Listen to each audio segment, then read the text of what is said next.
Mike's. Everyone can turn on their microphones. Oh, Jim. So we need to call in.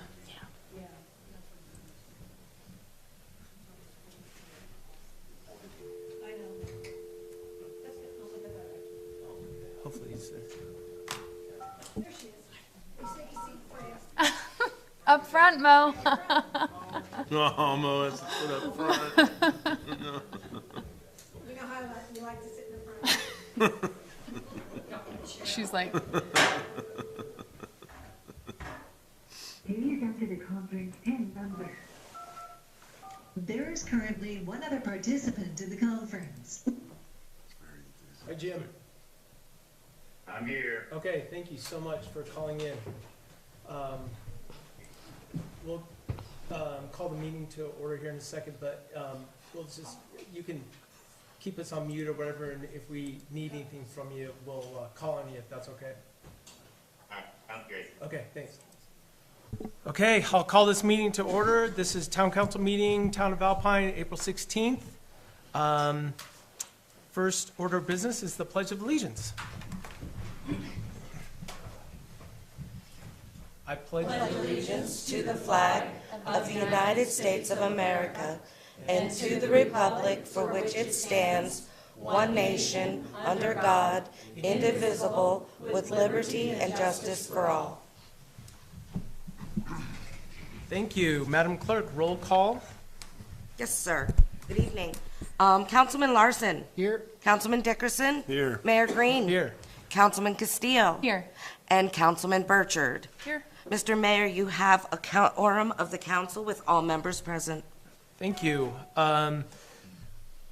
Did you want to make your announcement now?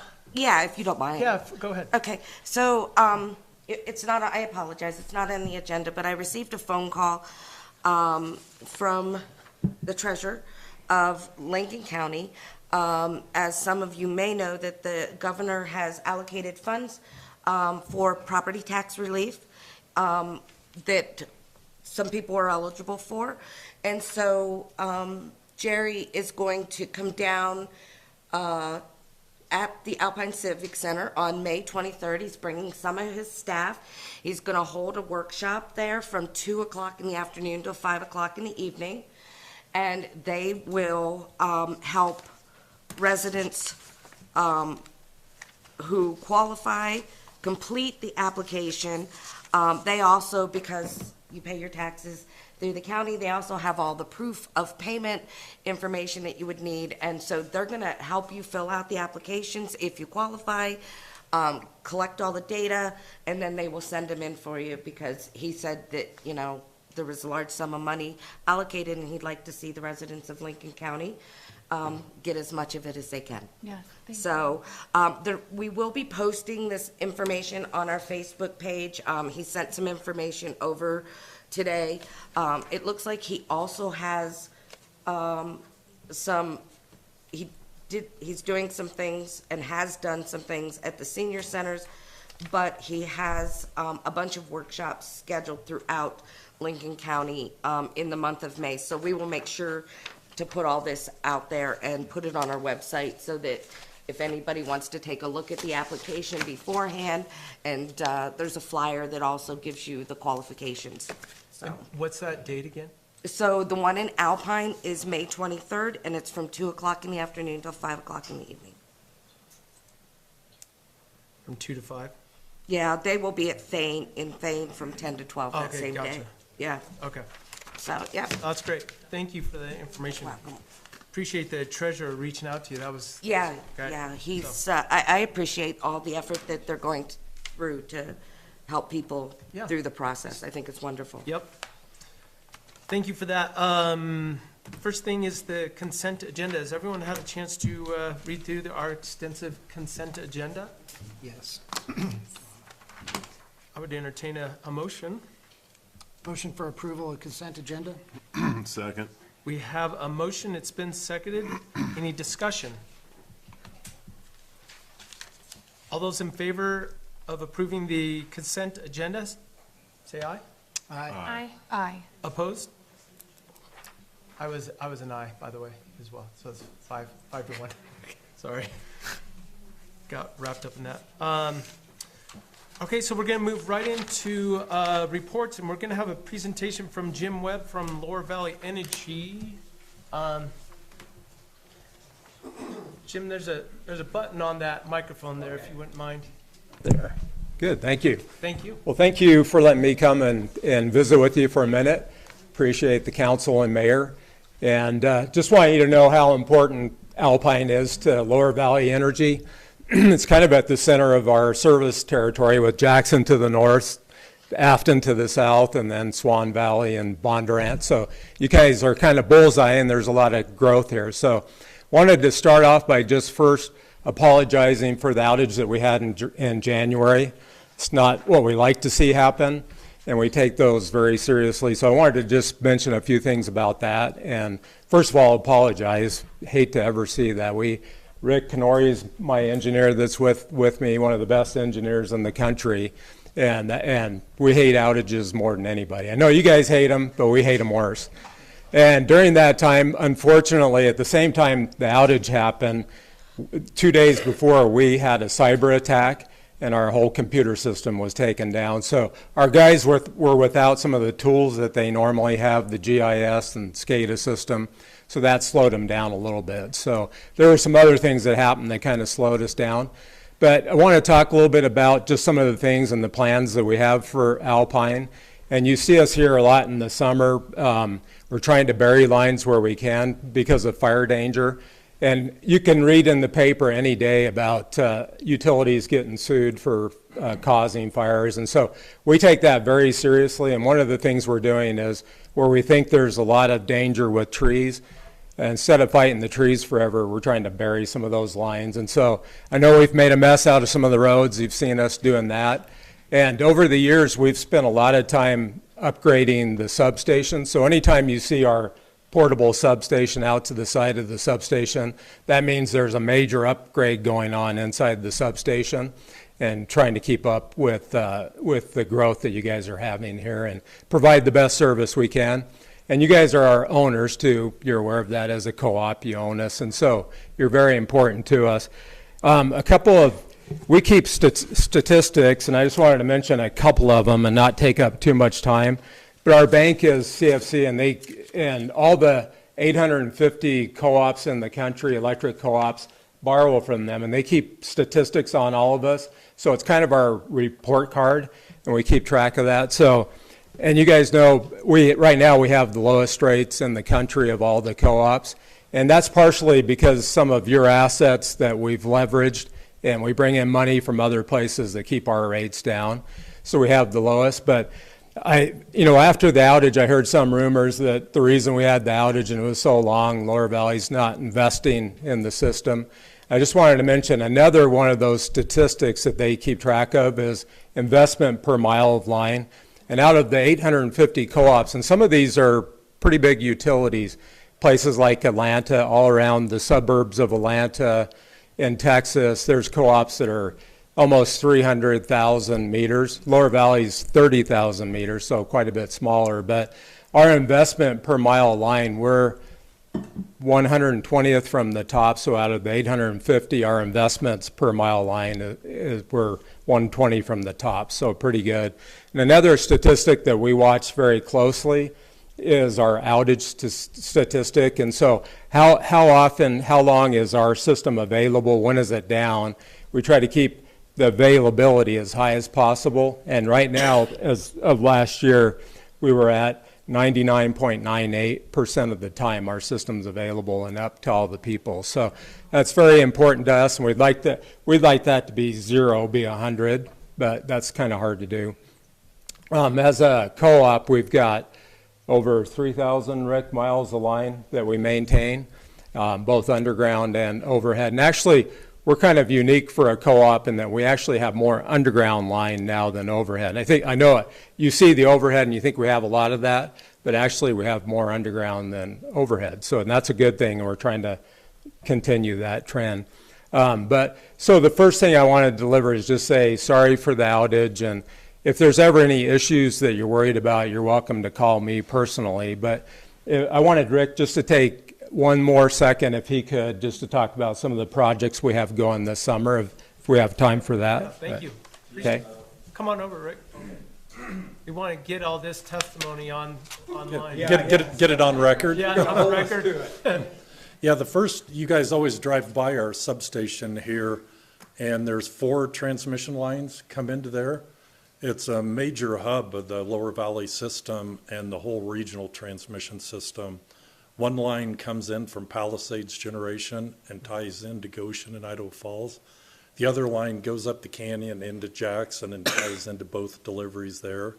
The other 2 line, one goes through Star Valley and over Tin Cup to Soda Springs to the Monsanto plant tie-in. And the other one goes down through Afton and ties into that same line. So they're critical to the whole region. Back in 1st of March, when you had the heavy snowstorms in Alpine, BPA lost all the lines out of Palisades to Idaho Falls and Goshen, and they lost the lines over Teton. So the lines coming up through there fed Jackson and all the way up into Fall River. So that's probably one of the most critical substations in our system, as you see us doing the upgrades in there. And we upgraded the power transformer about 5 years ago, and we rebuilt the switches and regulators last summer. We have a switch we've got to rebuild this summer, so you'll see the portable back in there in about a month, and we're doing LTC maintenance. And then we're also burying up on Skyline, going up on the hill. We'd like to get all those lines buried within the next 2 years is our goal. Sunset, thanks. And then north, we're redoing another feeder going north. Right now we have 2 feeders that go across. One's aerial and one's on the bridge to feed North Alpine. So we're upgrading the line up north to the north side of the road. So that'll give additional capacity for the growth. We want to try to get ahead of the growth up there so we're not coming back in tearing up stuff. So, but that's our main thing. We want to keep investing money, and we've probably invested $2 to $3 million in upgrades within the Alpine distribution the last few years. So We appreciate you doing that.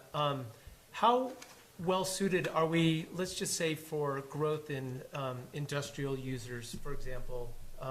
Do we have the infrastructure in place if we were to bring in new businesses? Yes, yeah, we're planning for that, and our long-term plan, we're kind of bottlenecked with room at this substation. We might potentially look at a substation site on the north side of the bridge to tie in an additional line back to Palisades in some of the long-term plans. Yeah. But we're planning for whatever growth. We're kind of trying to keep the Bitcoin miners, they keep wanting to get our low retail rate. So we're trying to structure them that they've got to pay an avoided cost rate if they want to come in. We kind of discourage that kind of growth because we have tiered rates with Bonneville. So we have our base load with Bonneville, and that's pretty cost-effective power. But the tier 2 is getting very expensive, and it's going to push our rates up over time. So we don't really want somebody that's not going to bring in jobs and just park some trailers and use a lot of power to dilute the tier 1 that we all have. So Rick and I kind of discourage that. Not that we could stop them. We'll serve anyone that comes in. We can't pass judgment. It's whoever has a service, we'll provide it to them. So, and there is going to be upward pressure on rates because of all the data centers going in for AI and for Bitcoin and those kind of things. At the same time they're doing that, as a country, we're tearing out resources ahead of their time. And we want to get as clean as we can, but you need to do things in a better order. And there's even people now that want to breach some of the dams on the Snake River. And if they do that, that's just going to drive our rates up. And that's carbon-free power, and it will be replaced with natural gas because there's not enough solar or wind to really make up for that. And really, we do our own solar and wind projects, but that doesn't replace hydro at all. So it's kind of like a comparison between, is a kilowatt hour from solar the same as a kilowatt hour from hydro? No, because I have to take and do things with the solar to make it ready when you need it. It's kind of like saying, is a gallon of drinking water the same as seawater? No, but I can take the seawater and do things into it and make it equivalent to the drinking water, but I've got to put energy and time and money into it. And that's what solar, you got to make it so that it's usable, store it so that at night when we need it, we can use it. So Anyway, any questions for Lots us? of great information. Thank you so much. Does anyone have any information or questions for these guys? I just appreciate you being so proactive, especially with those high load developments that are coming in, because I've been reading about that for the past 6 months. There's a lot of changes happening in areas like Texas where towns have been enticed because there's undeveloped land and there's some jobs promised, Yeah. but they haven't been able to quantify the true energy impact and Yeah. resources. And it's driving significantly up the rates to users. And then, let's say a Bitcoin distributor hasn't factored in how much money it would take to strengthen the infrastructure and put new Right. power lines in. So that is something that, So we're We've trying to been be looking at. kind of stingy with the tier 1 power. Tier 2 power, which is about 15% of our load now, that in October, the price of that doubles. Right. So right now, we're paying $35 a megawatt hour, that goes to 60. And that's below market. Market is $1.30. So 13 cents a kilowatt hour. We sell it at 5.9. You can't do that very long. So we're trying to do what we can to plan for that and use what we have wisely. And we're going to up our game in conservation and using what we have wisely, help people use it conservatively.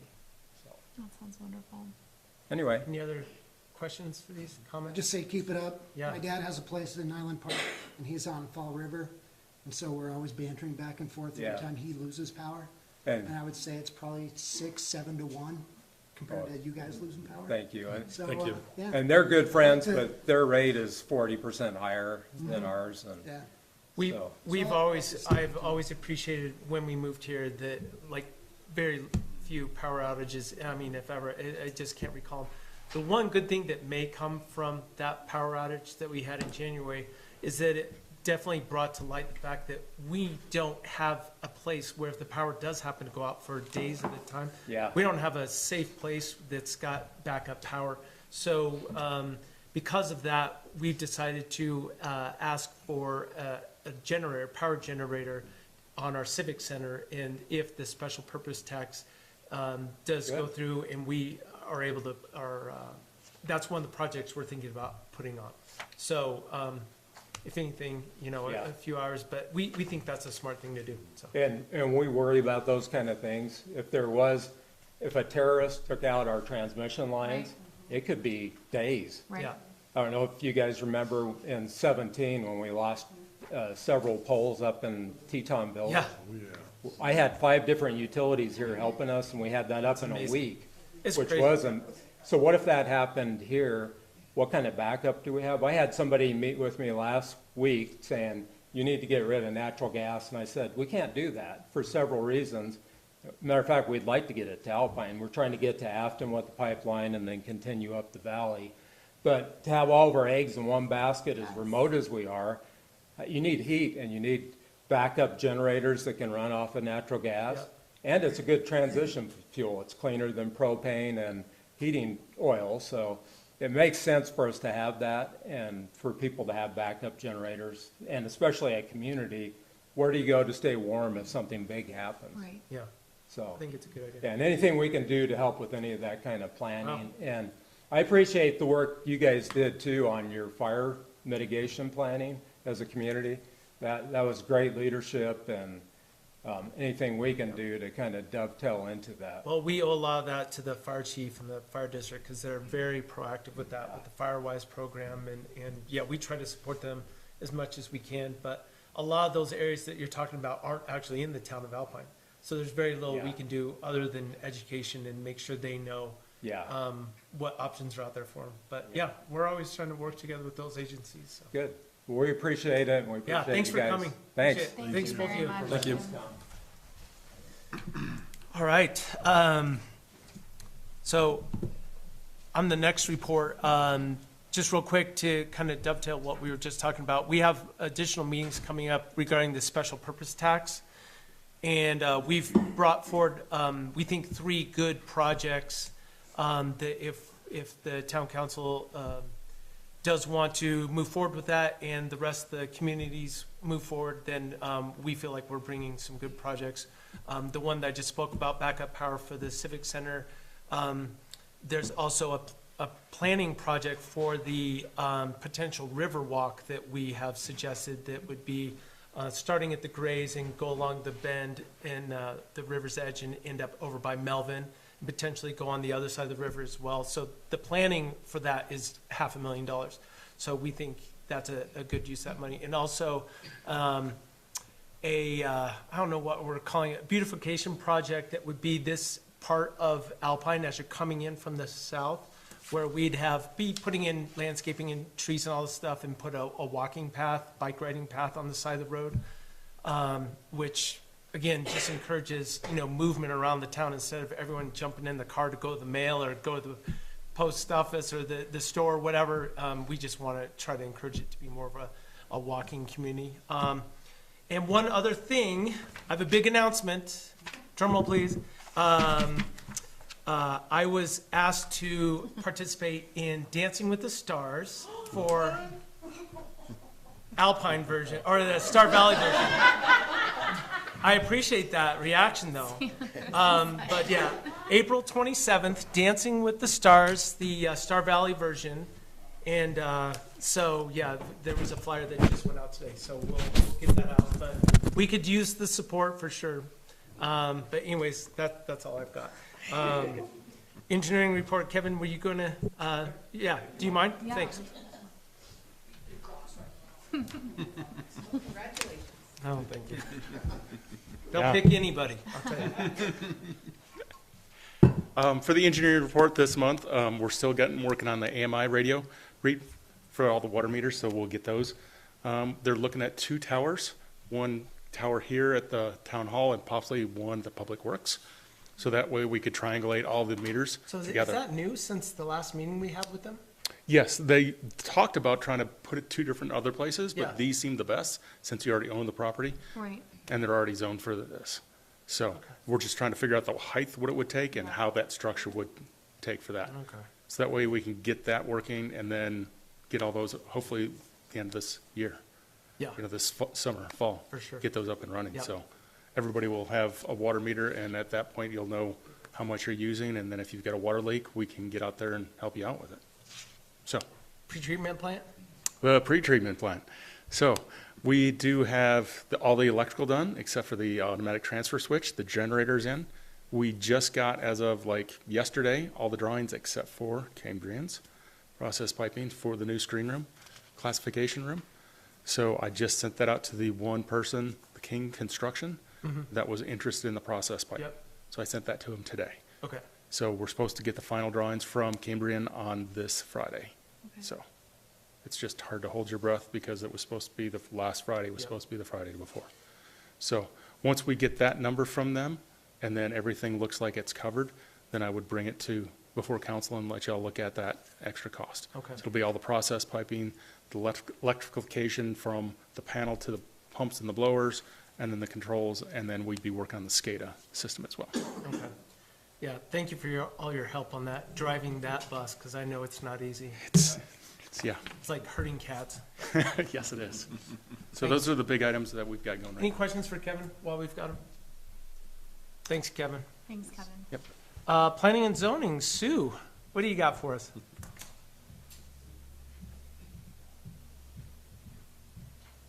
Good evening, Council. I'm Monica. I missed the last meeting. I was out of town, but I'm going to call on my cohorts here to help me out. But as of now, we have 30 active permits.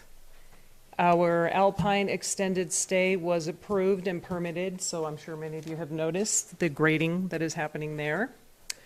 And we also recently approved the expansion of our wonderful clinic that Andrea and I actually got to tour a couple of weeks ago, and was so impressed. It's such a great facility for our town, and beautiful and high tech and all that. So that's moving along. Excited for that to be done.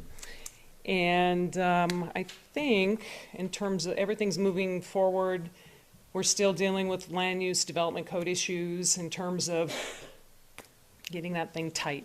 Yes. And Dan Scow, our brilliant leader, who is not feeling well tonight, he's been so instrumental in educating all of us in terms of how tight that needs to be. We're far from complete, Yeah. so we're We have a working lot- hard. We have a lot of work to do on that, but We do. it is a process for sure. And, yeah, we appreciate all the work you're putting in on that extra hours, we know. But, and we do have some other things we're gonna discuss, during our action items for your fee schedule and all that stuff. Perfect. But, yeah, appreciate all those recommendations you've given us as Yeah. well. But was it anything, Mo, you didn't have anything else to add? Do did we have you? anything else, Mo? I Or- don't think so. Okay. I was just going through my notes. I was waiting for her to tap me on the shoulder. I think you're good. We'll call you up later Okay. when we get further into. Yeah, thanks, Sue. Thank you, Appreciate Sue. it.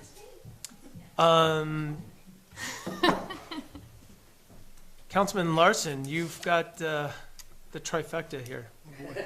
All right, we'll start off, economic development report. So it's it's gonna go into transition. We're gonna deal with that later in action items.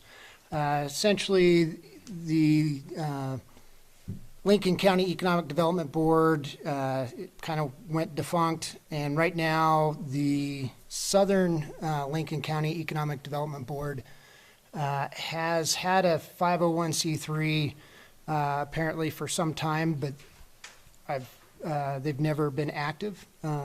So now they're trying to, since they are actively registered as a 501c3, they're trying to get the band back together, so to speak. But we'll go into that more, like I said, in action items. Utility easement update. Still, they're just waiting for snow to melt. Right now, it's looking pretty good. We're going to meet again tomorrow. Just have a couple of questions with a couple of lot owners. But essentially the northeast side, for the most part, is done. Now they'll be working on, as they said, the Sunset Drive portion. They're going to be splitting between Silver Star, actually be going up Sunset Drive, whereas LVE, their transmission line goes kind of up Trail and then crosses from Trail to Grandview and then feeds off from there, and then they meet back up again between Sunset and Mountain Drive, I believe, and then they'll finish out Sunset at the end of the road there. So for those in Lakeview Estates area, be prepared for this summer of, it'll be a mess. There's no way around it. It's a mess. It'll be a mess. It's a tight road. But they'll be, just like they did with Terrace, they'll do the best they can to keep it clean and get it finished so we can all be on fiber finally, like the rest of the town is already on fiber. And then also, as they said, have all those power lines buried for the most part. There will still be some power lines for people who, for whatever reason, don't want to bury it, have them buried to their home. So you'll see the main boxes, but you'll go up there and you may still see some power lines. What those are, transmissions lines from the box to individual homes. So it's up to that homeowner to work on that. Other than that, that's it on utility easement. Alpine Travel and Tourism Board. We had our first reading last week, 2 weeks ago. We had a total of 9 applications, and all those applications passed on first reading. First reading is generally where you kind of make sure they meet state statute, they kind of meet the easy in. Second reading will be on May 9th, I believe. Where am I at here? Yeah, May 9th. So we'll have our second reading.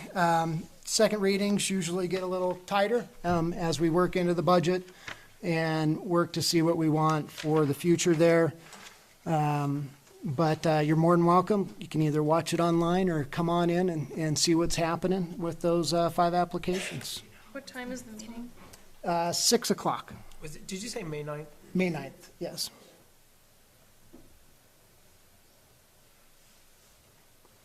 I think the town is, we're gonna try to sharpen our pencil a little bit, and make us look a little bit better in those applications. But yeah, we appreciate everything that you guys have been doing on that, so. Yep.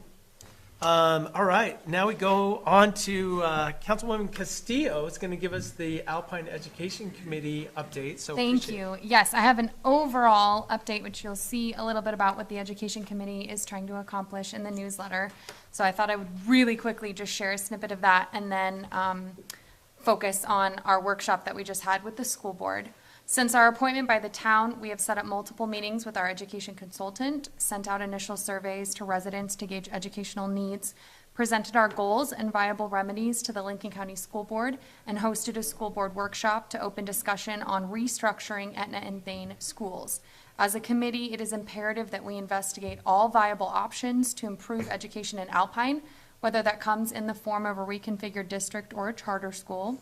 As charter schools present significant financial and logistical obstacles, and as our valley already contributes the majority of property taxes to our school district to fund education, our primary and most expedient goal, sorry everyone, is to foster a better relationship with our district and incentivize them to join in advocating for all students of the valley. Alpine has been patiently waiting for a solution for years, and now is the time to solve prohibitively long bus commutes, difficult and unnecessary grade school transitions, lack of structure and productive routines, and too few hours of our children spending quality time with their families. A neighborhood school would create a stronger sense of community and culture, curriculum collaboration and alignment, better relationships with teachers and students and families, and higher academic achievement. All of these points with data we clearly presented to the school board during the workshop. They allocated about an hour to us, which was very generous, and it seemed well received. I know there will be some obstacles in place at the school board meeting. They did vote to wait until the Mercer study had been completed. And for those who don't know, the Mercer study is a tool that our school district uses to look at problems, concerns, things that can be remedied throughout the valley. On that level of scope, and then figure out how best to move forward by remedying those issues. So we're working as closely with them as we can and ask that Alpine and our surrounding communities be given a seat at the table when it comes to getting our community involved in figuring out the best remedy moving forward. So far it has a lot of momentum, and we have another meeting coming up, and then we'll have another public meeting, and we really would welcome everybody. If you have issues, if you have feedback, we want to hear what works for you and your families. So please come and talk to the school board, talk to your representatives, and come attend our meetings. Thank you. Anything else that you would add? All I would add is that they are doing an amazing job. They should all be commended. And they're an amazing group, and they're pulling a lot of information together. And we aren't trying to be the squeaky wheel, but we think we have a really good idea what's best for the town of Alpine and our students. So we're going to keep advocating for that. And they're open to hearing what we have to say. And there's just these processes that you have to go through, and it takes a long time. So we just trying to keep on top of it. But all options are on the table. There's been lots of talk about charter schools or no charter schools, whatever.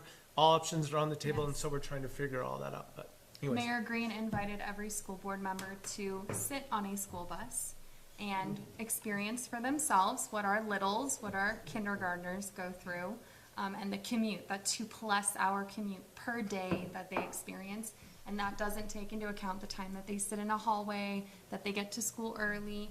All of this time could be spent sleeping, eating better meals, more nutritious meals, and spending time with their family. So that's our goals moving forward. I think we're going to give them a formal invite. The way I said it was, we'll get you a good rate at the Cobblestone, our new hotel, because you're not going to want to drive from wherever to get on the bus at 6:45 here to, be in class at 8 o'clock at the high school or earlier. So anyways, they kind of laughed at it, but I think we're going to give them a formal invitation. So they can bring a council member.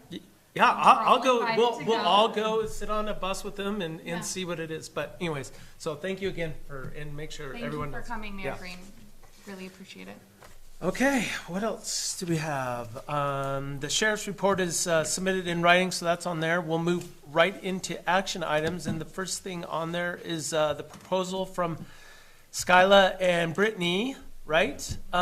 So I think everyone's had a chance to hopefully look at the proposal but maybe you could, whomever wanted to speak, come and kind of summarize the proposal and let us know what you guys have for us. Hi, well, thank you so much for letting us submit our proposal to all of you. And thanks again. And are there specific questions that you guys have? Do you want me to give an overview? Maybe just a quick overview, and tell us how you think it's going to be set up. Who's going to be doing what roles and all that? Okay, well, I'll start with Brittany because she has the women's health, so you can start. Yes, I own Fairy Peak Women's Health here in Alpine. We're coming up on a year of my clinic being open, so it's very exciting. I'm very honored to be able to provide services to the women of Star Valley and surrounding areas, and it's definitely grown, and I feel like we need that space to further grow and provide those services. So yeah, but for me, I've lived in Alpine since 2019, lived in Star Valley since 2016, and opened the clinic last year. So yeah, just looking for an option to expand and be more, provide those services for the ladies of the valley. So.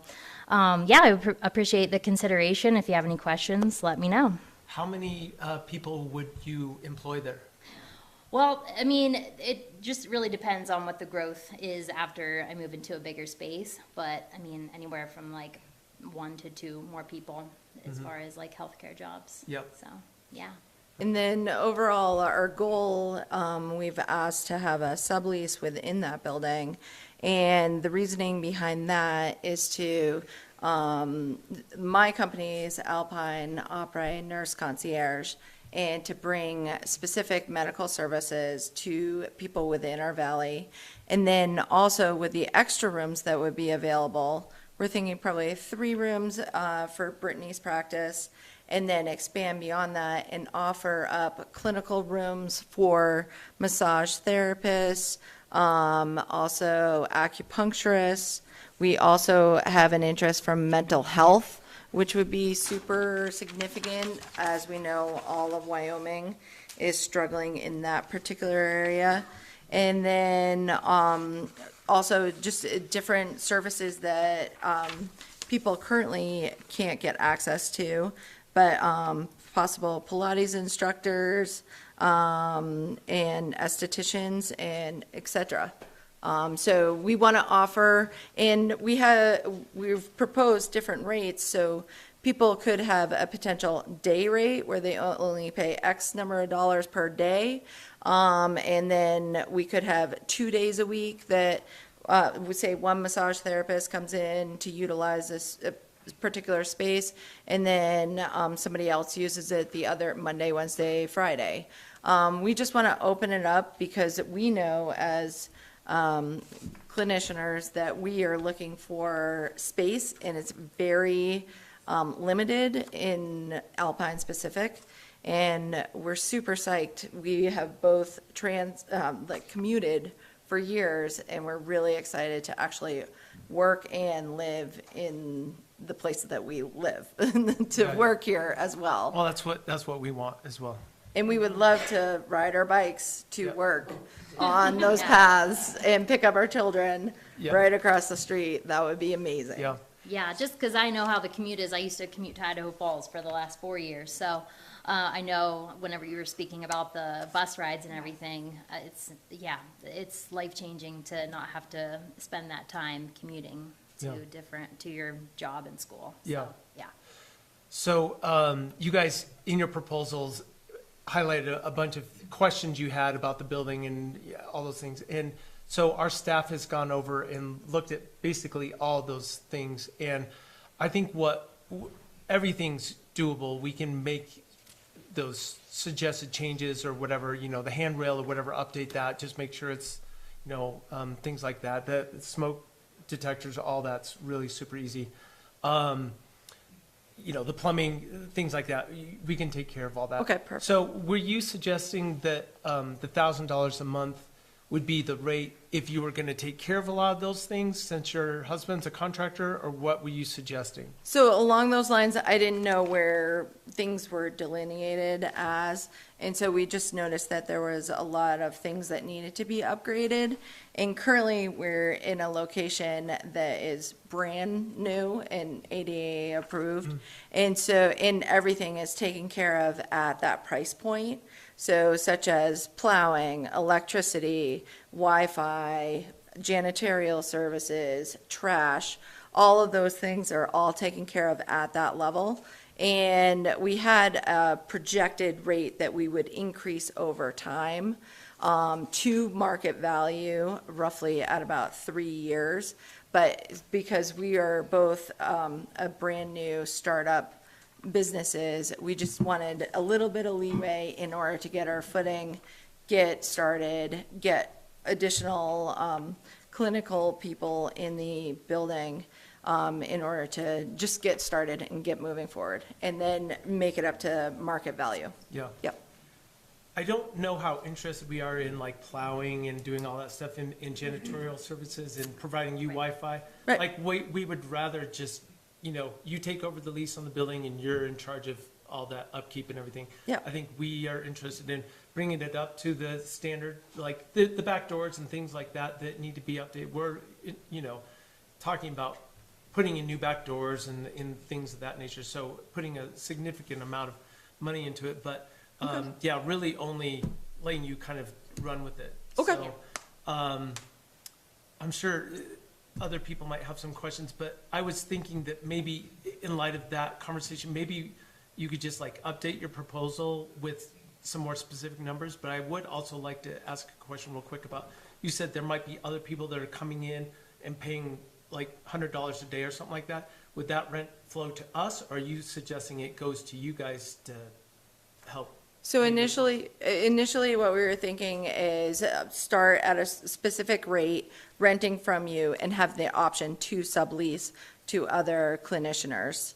So whatever rate you determine, then we would follow suit, we would pay you, and then we would collect the money for the extra space to get the other clinicianers who would also help facilitate our businesses as well, to shift back and forth, services, all in one house, and similar along the lines of like the Etna Community Building, just giving people option to renting a space at a discounted rate in comparison to renting a full office, because there isn't very much availability, and people want to have a location to have their clients meet them.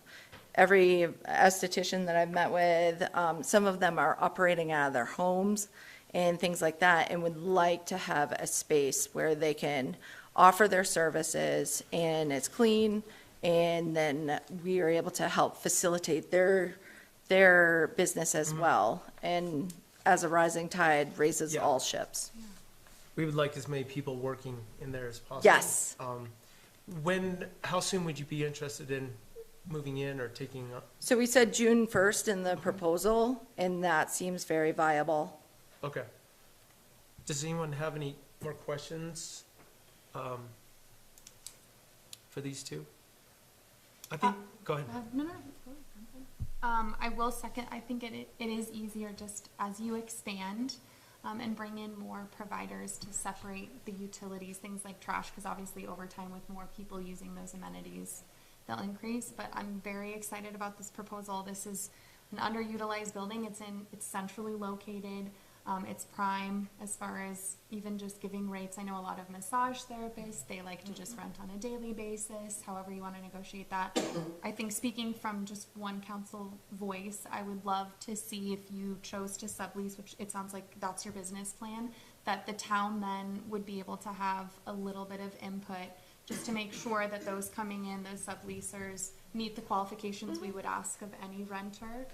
But otherwise, I think we can absolutely negotiate. I think my question will be based more off of how many years do you think, in your business plan, you would need to grow, and then then what rate you feel like we can negotiate, you know, for 1 year, 2 years, because it's so important that you get your foot in the door and establish. So I'm just very grateful that you have been organized and can come forward and are willing to change spaces. So we don't want to make that prohibitive for you at all. Excellent, thank you. I don't know how everyone else feels, but I guess what I would suggest is maybe if we don't take any action now, then we're gonna lose some time and not be able to allow them to be in there by June 1st. So maybe, depending on what everyone thinks, I would entertain a motion to execute a lease agreement with, what are we calling this? Alpine, well, anyways, I would say if someone wanted to make a motion that we just say the negotiation can Could we still open happen. negotiations? Yeah, we can, but, you know, give authority to the mayor to enter into negotiations to rent it out. And, obviously, we get feedback from you on, you know, what you rent it, what you suggest rent it for or whatever, but I hate to wait until the next town council meeting to make a decision. No, I agree. It's kind of late, and I'd love to get somebody in there as soon as possible, so. Right. Anyways, if anyone has anything they'd like to, Skylar and Brittany, how quickly do you feel like you could sit down with us and negotiate just the terms? Very Within quickly. Are you ready Yeah. to move? You Yeah. can move quickly? Mhm. Okay, okay. Plus, we need to get moving on the repairs and the. yeah, Yes. that's a whole nother thing. Yes. I mean, it might be difficult for us to do everything we need to before you moved in, but Like yeah. the roof. Yeah, maybe you do like the top 5 or Yeah. whatnot. Okay. I mean. And we're willing yeah. to work with you. Yeah. for Yeah, that. absolutely. Yep. Okay. Like ordering the new doors for the back might take a period of time. or- Yep. Yeah. Right. Well, then if we do want council feedback, should we talk about a rate or should we? Sure, if you I want, mean, go because ahead. I want all of us obviously to have feedback, but I'd also like to move forward Should we quickly. put this on the table first? Yeah, Okay. let's go ahead. I make a motion seeking approval to enter and execute a lease agreement and authorize Mayor Green to sign with, is it, Yeah, we need to figure out what we're calling this new business, but let's just call it With Prairie you Peak guys. Women's Health, right? Fairy Peak Women's Health? We have a motion? Second. And it's been seconded. Discussion. What does everyone feel is, like reasonable starting level and what we want to build up to? Like, in your research, what have you come up with? What do you think the market rate is for that? Market rate for that space is roughly about 2,500. That's what I've been doing research on. So, yeah. Okay. Okay. What's, Because we could entertain, let's say, $1,000 for the first year. That way you could also sign up for all of your utilities and start quantifying when you added users, what would that look like to you? Because that's gonna be significant, that's gonna be a few Yes. $100s per month. And then maybe some of the minor upgrades, whatever we negotiate, I'm totally open to negotiating those. But just trying to think of for you financially, what you'd be able to put forward. And then maybe year 2, we could increase it. These are just numbers, that I'm throwing out there, $1,500.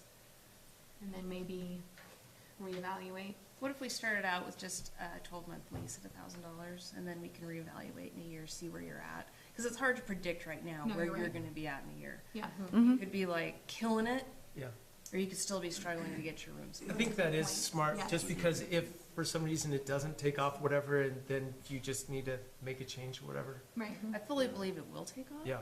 I have great Yeah. confidence in this, that it'll work out the way you're imagining. Yeah, that's a great suggestion. Yeah. You can take it 1 year at a time, but be open to long-term. Okay, possibility. excellent. Yeah. We're not trying to destabilize your. Yeah, we're not trying to move in the next Yes. year. Yes, That's 'cause I've the already whole had to do thing. that, yeah. Yeah. Councilman Larson, what do you think? I like the proposal. It's, for a startup, it's perfect for you guys. For the town, I think it's a little shy, $1,000. We've had next door, looking at, what was it, $1,600? I think they're paying more than that. And then they were opting to do all the work themselves. We had the hospital above $1,000, and they were gonna look into doing a couple $100,000 when they're looking at doing the EMS building there. So on the town side of things, you know, it's just a little shy for sure. I do understand it though on the startup. So that could be something that the council, the mayor could work with you. Yeah, let's just try to go over numbers like a little bit closer and maybe your projections. And then, you know, what we anticipate. But obviously, we're willing to work with you, but it's kind of a perception thing too. We want to make sure that we have somebody in there that's viable and is gonna, you know, be paying a reasonable rent for the short term, but we want to build a long-term relationship. So. Yeah. And overall, what we had done our research to find out, and Monica's help on utilities and so on and so forth. So with utilities added into the cost, it's roughly $1,500 a month, just baseline. That's with the $500 extra of utilities, not including plowing and things and trash and things like that. So that's just baseline to start out, but just to let you guys know what numbers we are looking into. Okay. Sounds good. Is everyone comfortable with moving forward? Any other comments? With no further discussion, all those in favor of, let's see, to enter, how did you phrase it? I'm sorry. He read. I think You just read it? read it. Just, all those in favor of entering in a lease agreement with Fairy Peaks Women's Health and authorizing Mayor Green to sign it, say aye. Aye. Aye. Aye. Opposed? Abstain. Okay. One abstain, opposed? Okay, so it's 4-0-1 abstain. Okay. Congratulations. We'll be talking to you soon about dialing in all these numbers and everything, and hopefully we can work everything out in the near future and get you guys in there by June 1st. That sounds great. Thank Okay. you. Thank you very much. Thank you. Thanks. Next on the list is the replat for Alpine Meadows, second edition. Star Valley Health. We're hitting all of our health providers in the county today.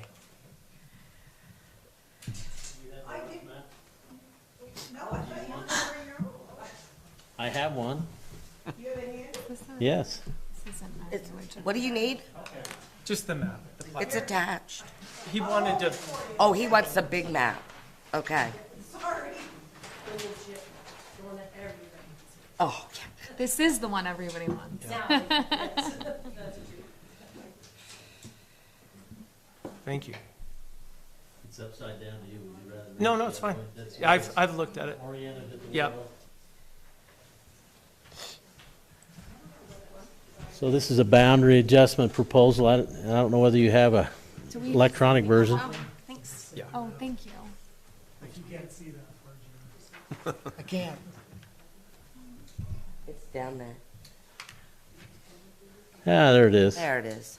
For everybody to see. So this is over in Alpine Meadows, off of Wintergreen. 2 lots that Star Valley Health owns. We're moving the boundary, if I can.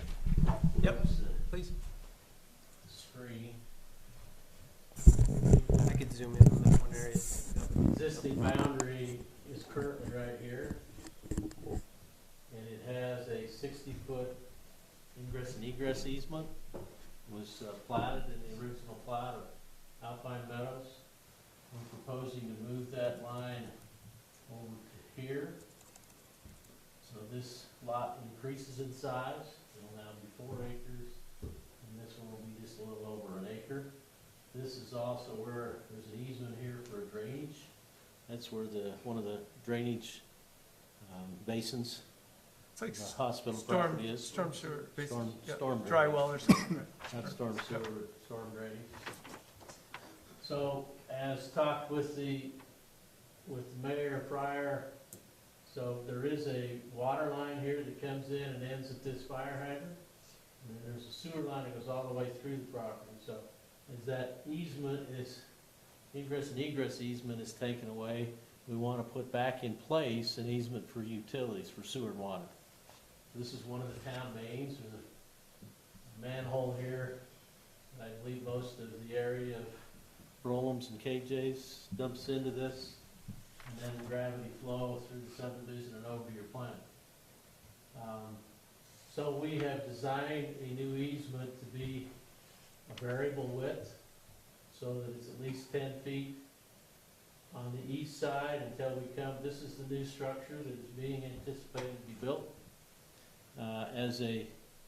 It's not an ambulance barn, it's an entryway to drop off patients when it's inclement weather, so they can be inside, so doors would come in.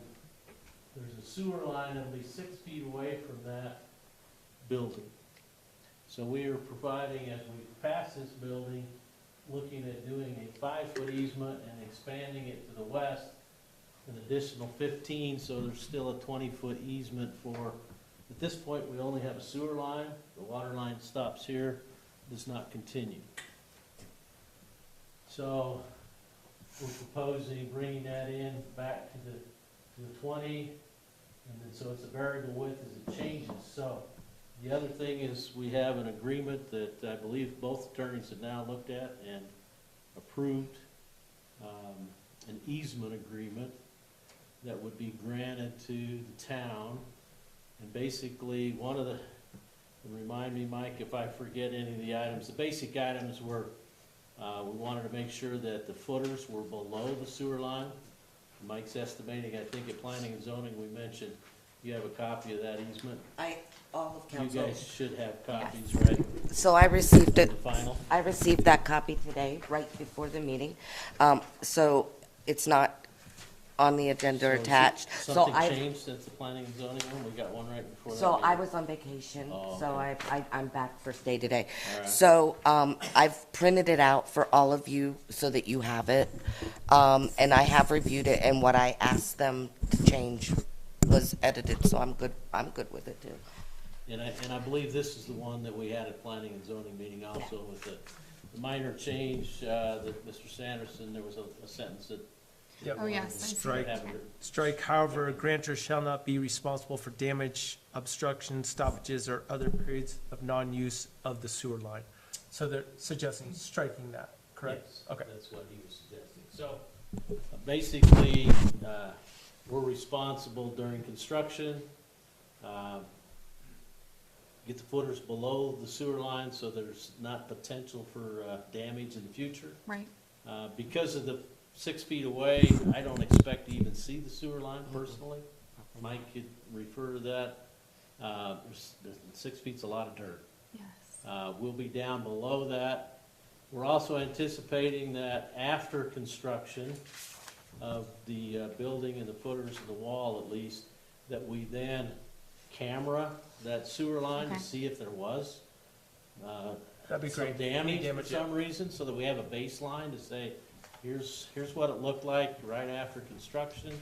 There are companies that come in and will run cameras down those. You may have those for your sewer lines. I know the town of Afton does that annually, not only cleaning them out, but taking pictures to see roots and all sorts of whatever gets into the sewer lines. So we're anticipating, I don't know was that part of the agreement? Did that get in the agreement, the cameraing baseline? It Yes. says grantor may photograph, video, scope, Yeah. or otherwise inspect the sewer line in question. And that's the plan of Star Valley Health, is to Okay. actually do that, so we have a baseline and know after construction, here's the pipeline, it's still in place. If it isn't, then something to dig up and fix. We don't expect to ever see it or to harm it. Yep. And once it's all put back, the soil and trenches are back together for the footers, I doubt if, it'd be really minimal probability that things would happen. Yep. On a sewer line. You have your engineer here. If you have any comments that I'm speaking anything false, you let me know. I'm not an engineer, so. Probably want to do it before? So that way you can see Yes, if there's any I agree with you. before and then differences After. after. Yes, that's very sage. Before construction and after construction, sure. What's that? I thought that's what you said in the. That's kind of, that was our intent, is to get a baseline, but you're right, I think. Yes, in order to determine the baseline condition before grantor proceeds So to we can do that excavate. before we start construction, and then after everything is in place, as vertical That's smart. starts going up. We appreciate that Then very we, much. then we know, we got a picture of it. Yes. We got some evidence of what's going on. So, the easement agreement is along with, this is the replating. And the easement agreement would be a document signed by both parties and also recorded. That was one Question. question we had. Does it need to be signed by both parties? I don't know if Mr. Sanderson's still on the line or can hear us, but in your experience, does it only come from the grantor? It's usually the granting party that sign, go ahead. Yeah, go ahead, Jim. Go ahead, Jim. You only have the grantor sign it. Okay, Yeah. That's fine. I think we're all on the same page. Great. Yeah, this has been in the works for a long time, so I'm glad we're getting to it, and we want your ambulance, I don't know what we're calling it. What is it really called, Mr. Hunsaker? It's an ambulance bay for pickup and drop off. Okay, ambulance bay, yeah. So, any questions for, Marla, Mike, why do a split, not just do a full combination? We're not sure what we want to do over here. So we want to keep our options open, speaking of Star Valley Health. It may still need to be a second lot for other buildings. Obviously, it still keeps in play setbacks.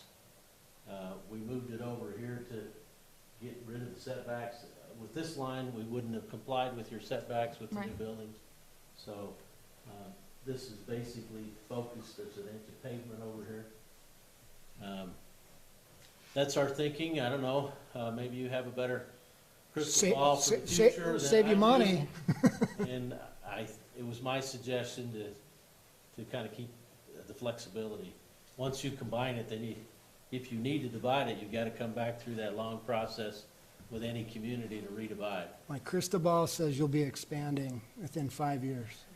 And it'll be cheaper to make it one lot. Less expensive, okay. we're worried about our rates, for services. So we want to keep your costs down as much as possible. I don't know that there's any great reason or answer to your question, Jeremy. That was our look at it, is I hate to get away or get rid of divisions that are already there. Right. Just my own personal, my experience the last 40 years is you hate to have to come back, but hopefully we'll see what happens.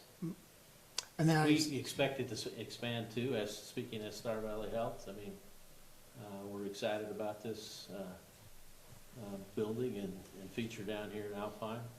Long time in coming. And so any comments or from the HOA? we didn't receive any comments from No, the we, HOA. the building permit, their review of the building permit was approved architecturally and with all of the requirements the HOA has, so they're great with it. Size of lots fits your Mhm. zoning and standard. I mean, Yep. as far as I know, we're in compliance. The only real issue is this easement that this variable width allows us to have that building there and you to keep a main pipeline going. Right. Yep, that's what's most important. Any other questions for Marlo? It doesn't look like there's any other notes from planning and zoning. We have their recommendation. Yes, we do. Yeah, as I recall, they, Since you're seated up front, Unanimous approval. Chairwoman Wilson. I would entertain a motion to get this on the table. Any other So, questions? First thing, though, I have not received confirmation, written confirmation from Jim that he's in agreement, so if we can confirm that, we can adjust the language, the suggested language of our motion. I mean, if he's in agreement with this easement document, then you can just approve the replat and the easement agreement. Okay. Mr. Sanderson, have you had a chance to look? Yeah. Oh, Go What was ahead. that again? Yes, I'm in agreement. We can go ahead and approve it. Okay, Okay. perfect. Thank you. Yeah, I wasn't in on them. Do we have a motion? Motion for approval of simple replat for the Star Valley Health number 02-24 for the property known as Alpine Meadows, second addition to the town of Alpine. Final replat is contingent upon final easement document approval by the town's legal counsel and the Alpine Town Council, which, with confirmation from legal, which we have, to be signed by, actually, you said you don't need to sign it? No, there we go. So, Mayor will need to sign the plat. with authorizing Mayor Green to sign the plat. Second. Well done. We have a motion. It's been seconded. Any further discussion? Seems like we have everything in line, so. Since there's no further discussion, all those in favor of said motion, say aye. Aye. Aye. Opposed? All right. Motion passes. So congratulations. Yes. Yeah, absolutely. Thanks for putting an ambulance barn in for us. Hope to never use it. All right, moving down. We're going to try to keep rolling as fast as we can down here. Thanks, ladies. We'll talk to you soon. Next is building department fee schedule.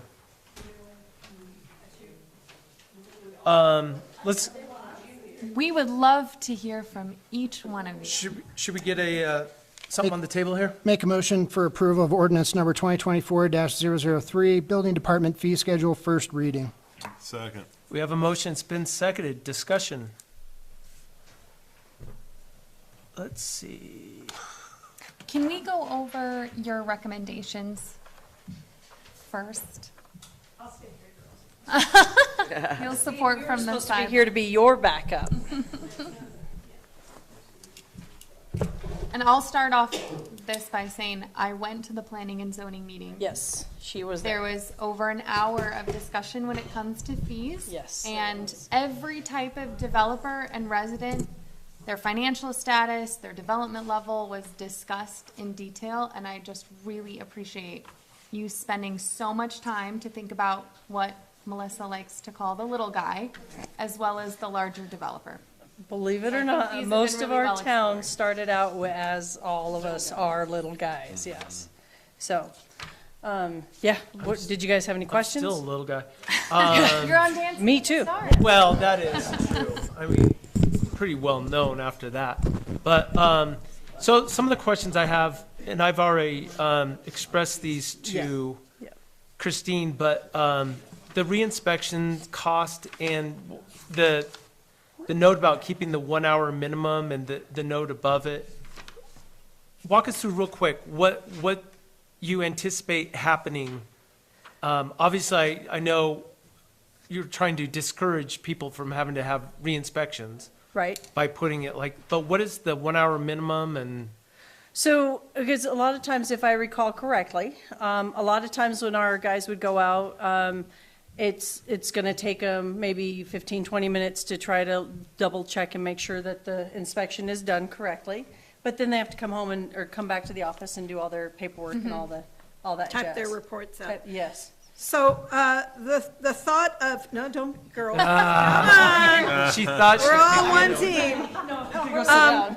So, the conversation was to go out and do an inspection. That's the overall cost. This is for a re-inspection. So you get your project done. Perhaps you fail on one area, you call back for that re-inspection. So that is considering time to go out and do the re-inspection and any reports that have to be done. If, for some reason, it's an extensive project and it takes more than an hour to complete that, then you are going to pay for that residential re-inspection. You're going to pay $450 twice Per hour. per hour. Which in my mind really incentivizes the developer Yeah. to get it Get your right stuff the together. first time. Yes, I agree. The majority of re-inspections that happen, to be perfectly honest, are on residential properties. They're not on the big, commercial projects. The commercial projects just have constant, They have, like, You're right. inspections and everything, and so it might at some point be a little bit muddied as far as, is this an inspection, re-inspection, or whatever, so, you know, well, how and do you they deal have with that? they have a scale, we have an inspection card. Yep. That they have to sign off on, and so it's included. Now, we find that residential building inspections, okay, I need you just to check my plumbing. Well, technically, that's a four-way. So there's some education on our part that is gonna have to be with these applicants and/or contractors. Yes. Because that's what we've really experienced. So, and then obviously for commercial, I'm not saying that there's not ones that, you know, don't fail a commercial inspection, but basically, if they fail one inspection, they don't fail, really, anything else. When they come back, Right. they've got it Okay. done, you know? Okay, So, that's very good yeah, feedback. I better. Okay. I like the re-roof being on an affidavit. Yeah. all The like re-roof kind of- has been on an affidavit, we passed that at the November. Yes. And since the fees are on a separate page, it was not clearly identified. Yep. So what we're doing is we're clearly identifying. However, with that said, like-kind materials. Has to be like-kind Yes. materials. Yes. So the concern about the affidavit is if for some reason it switches to adding additional weight. But those will have to be evaluated on a case-by-case basis. Is, then at that time, it goes under It goes under minor construction. minor construction, okay. And that's an extensive process, because then you're looking at, are the trusses outdated? You're looking at engineering Right. to see if you've met your roof load. Okay. And, you know, all of that kind of stuff. Seems like variances has gone up quite a bit. Zoning map amendment application, a rezone. Would that be considered, that's not a replat necessarily. A replat is right underneath it. Replats have three different categories, a simple, a minor, and a major. Star Valley Health just conducted a simple replat.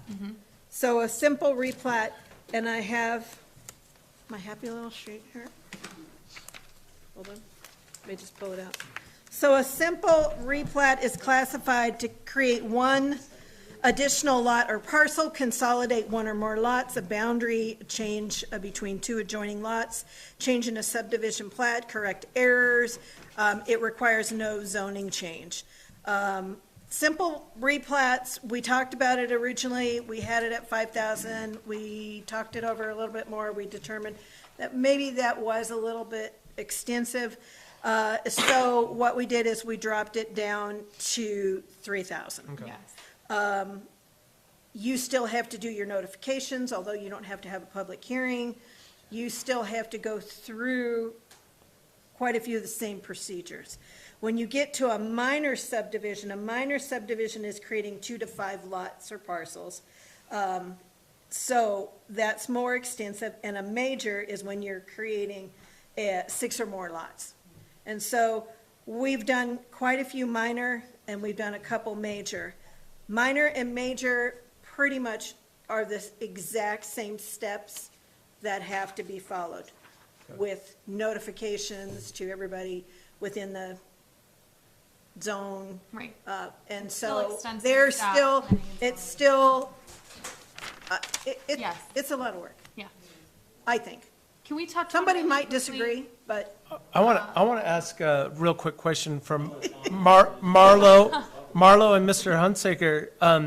Do you want to reconsider your lot adjustment after? You're fine with that? No, I think we're in just in time. Yeah. Okay. I was wondering, did you have a quick comment? I did when you were done. Okay, go ahead.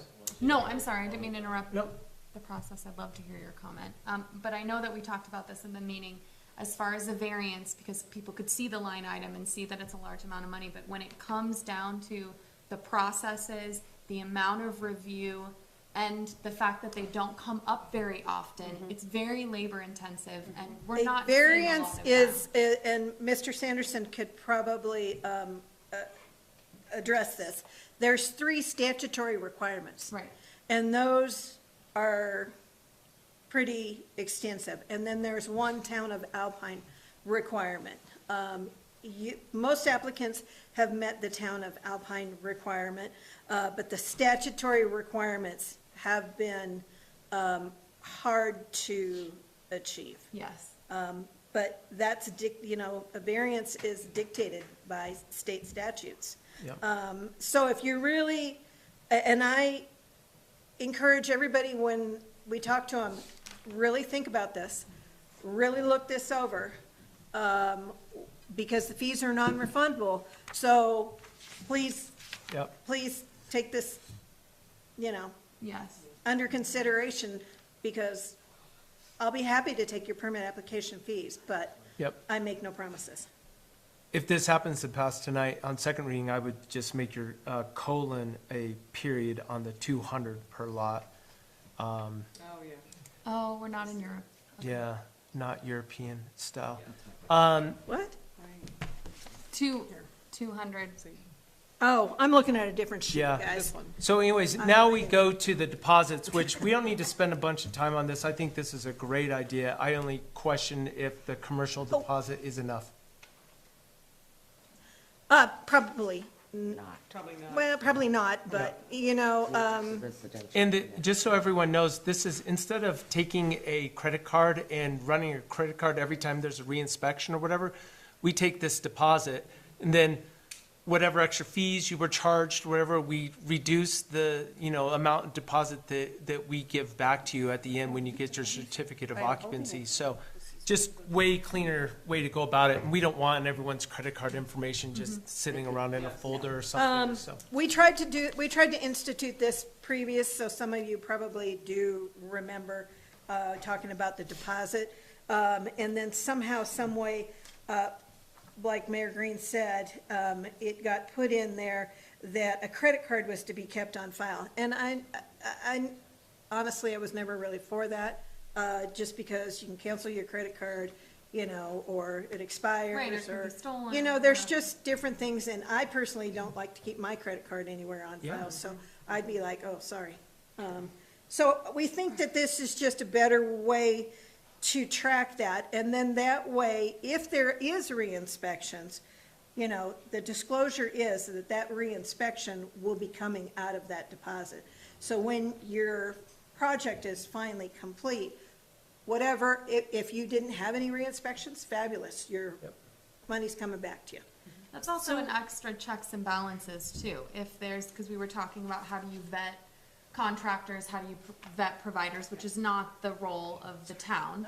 But if you as a builder, developer person were perhaps finding the wrong providers and running through your reinspection fees, that would help as a gentle reminder that you should probably find something. So one thing I was, real quick too, one thing I was, wanted to express as well is that after we do this new, adjustment on the rates, we have the new software that should be able to track that to see if we are gouging or if we need to maybe pad a little bit here and there, what we can work out, if I understand correctly.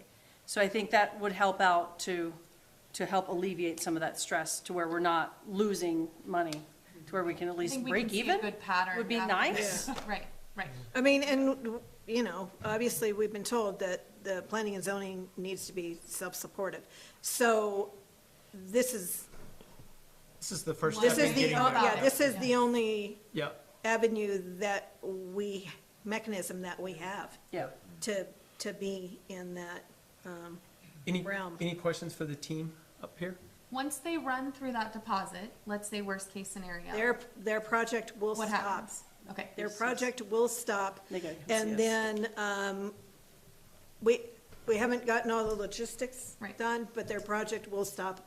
They most likely will be required to submit another deposit, or they will have to be paying for each and every Right. reinspection. Either way, Incoming it'll to give the- them an opportunity to come before the And we council. discussed them, if there was 3 strikes or they run through Yes. that, I think that was 3, that we would like to see them back at the P and Z and figure out what the heck was going on and go Yes. from there and try to address it. Because basically, our main goal here is to make sure we have suitable houses, people can live in these houses for long term, and there's not gonna fall down in front and around them. So we just want to try to alleviate that. Not that that's happened. And to double back on what Councilman Castillo talked about, the applicant is the property owner. That is the one that's applying for the permit, not the contractor. So the applicant's the one that's picking whoever. Right.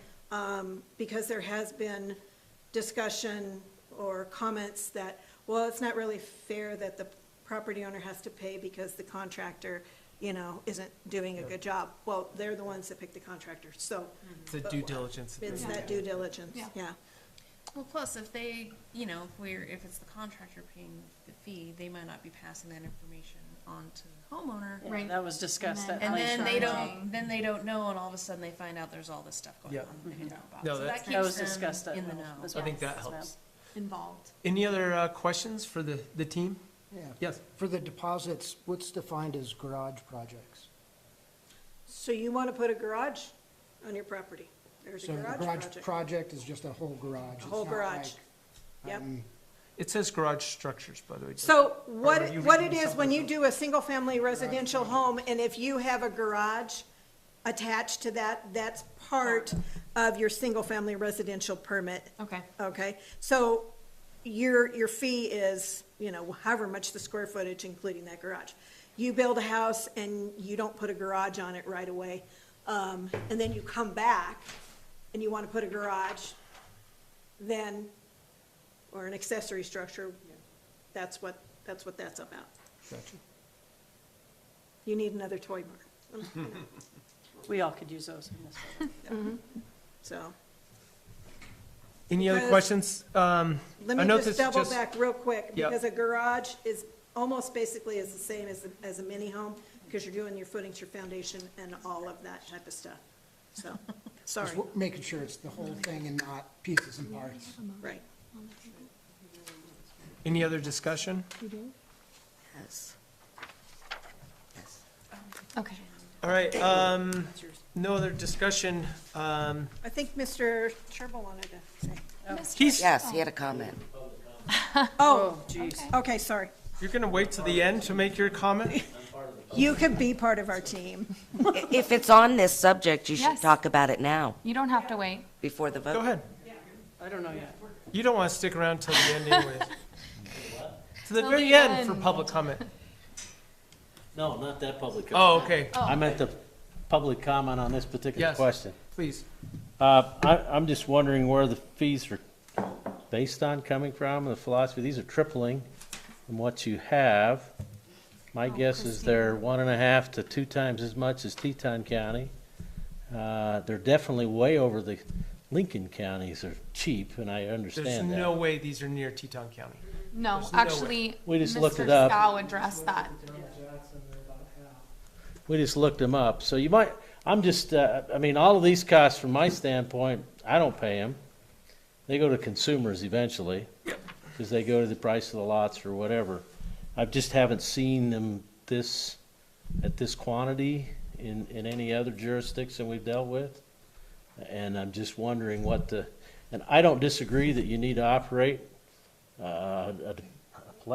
planning staff, all those things. I think the Lincoln County ones are way low, and I don't know why the commissioners haven't brought those up, because they need to operate a staff also. So For I example- understand some of that, but I'm just wondering why we got to double and triple what it used I to be. appreciate your comment, and That's I'll just just what I'm tell talking you, about. part of the reason why we've gotten to this place is that, just looking at all the numbers, what it costs to run planning and zoning, we obviously see we had to make some adjustments. I too question, doubling, tripling some of these things. And so I anticipate in second and third readings that we really dive into these numbers and see how they're justified. Yeah. But, it's hard to compare us to Afton, for example. They don't do any inspections. Oh, I agree. Yeah. But all these other ones, I'm thinking of the plating ones. Yeah. I'm not looking at all your Oh, okay. building inspections. Yeah. I have no idea what the costs are for that. I'm sure people are going out, and so you should know Right. how many hours they're at on that. I think that's comparable. I was looking at development fees specifically, the last one. Replats, if I come in with an amended plat and I'm changing one word on the amended plat Yeah. or a lot number, it's $3,000, I whether I'm see. doing a large amended plat change or a very minor. I mean, that would be more than I probably am charging for the whole project. Yeah. And my concern, I guess, is I've just thought about this tonight, I hadn't seen this before, is I think you may see developers develop in the county and then seek to annex, rather than to annex and pay the high fee and then build. Yeah. And And we I'm definitely just, don't want them to do that. But they I'm just can't do throwing that. out Although- thoughts Right. and Right. ideas. I Right. really am not against, I think you ought to be charging, definitely, somebody said break even. Yeah. Definitely you ought to be covering your costs of labor and et cetera. I understand those things. I have a background in accounting. I understand you gotta deal with Yep. numbers. But this seems a little high to me, but I don't have any numbers to look Yeah. at to tell you. You guys do. Well, we So I'm appreciate just- your feedback No, and, very and much. My especially- comments. Yeah, I didn't, put two and two together that you were talking specifically about development fees, but that's the type of feedback that I'm looking for on these numbers. Yeah, the other stuff I know nothing about. Okay. The one Development major fees. cost with those, if I understand correctly, is mostly having to send out the public notices to everybody all over again and have a public hearing and all of that good jazz. But why don't you just turn that back to the developer, the applicant? He could pay all of those. That's what the intention is, and that's why I want to dig into these a little bit more on second and third reading. But why not just have him pay it all? I Yeah, mean, because that's like- what we're doing with the annexations. Yeah, well, like, We're putting all the onus on them. Let me give you an example. The state engineer's office, when we have a large water right project, maybe 100 people that we have to notice. So we put it all together, we put the stamps on it, we take it to the state engineer. He checks it off that everybody's getting what's supposed to be sending, and then he just puts it in the mail. And so the cost is all borne by the client, or the applicant in this case. The state doesn't bear hardly any cost except reviewing it to make sure nobody was missed. And they're not guessing at what the number is. It's just a fixed number Right. for postage, or, Right. and it might be certified, it may even be regular. Just as a thought and a comment, I agree you need to cover your costs, definitely, and maybe even have a little extra. I'm not sure Yeah. how much extra Right. in taxes and community. None of us like higher taxes, No. no doubt. So I'm just thinking the process here. I think you, and I was reading your ordinance, the new ordinance for annexations. I think you're spending way too money getting that report done if it's taking that much. But anyway, that's another subject later on. I'm just wondering if you can turn some of this back with the language in your statute, turn it back so the developers are paying it. They should pay it. Yes, that's our I intent. have no disagreement Right. that they should pay it, but it ought to also be fair and reasonable. Okay. That's I really my appreciate it. comment. Yeah, thank you for your feedback on that. Christine, do you have some information you'd like to? I knew I had to read something. We needed somewhere for a starting point. Yeah. So this was our starting point. You guys are the decision makers here. So we're gonna go with what you say.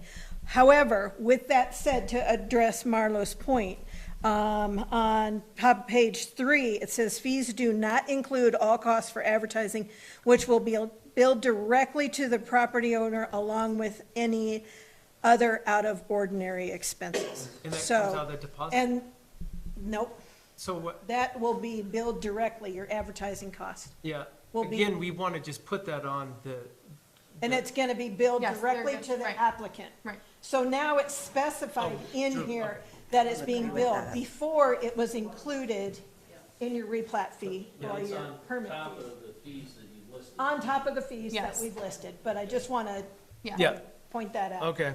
Thank you, I don't want to. I will say that I questioned, like, I don't know, while you were on vacation, Christine, I got a letter, late notices from Star Valley Independent for people that were billed directly who never paid their bills. Well, so I sent them all letters and said, pay your bills.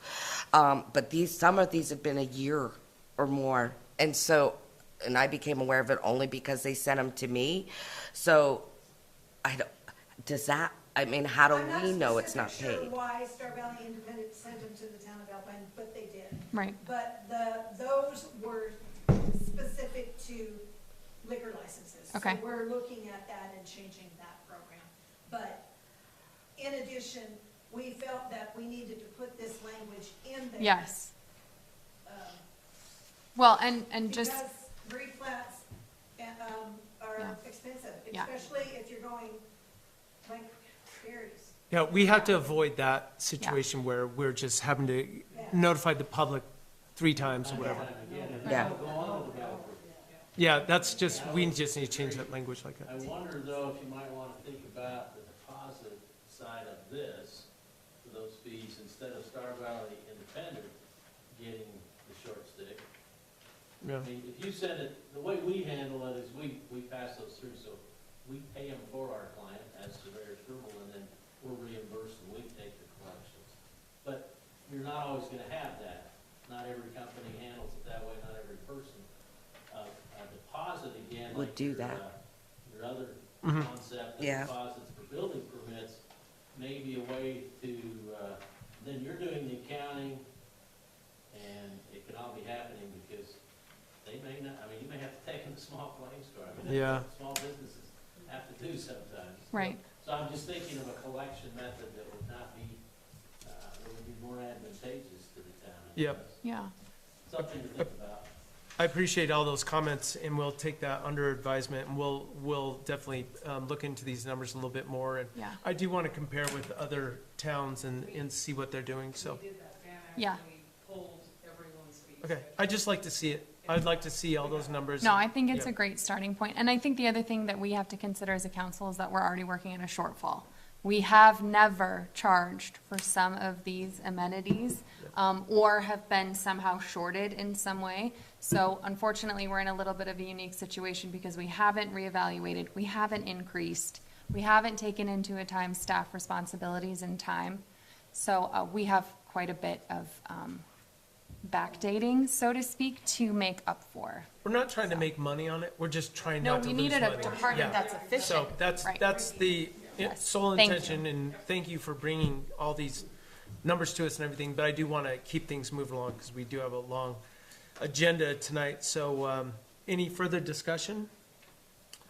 No further discussion. All those in favor of ordinance 2024-03 building department fee schedule on first reading, say aye.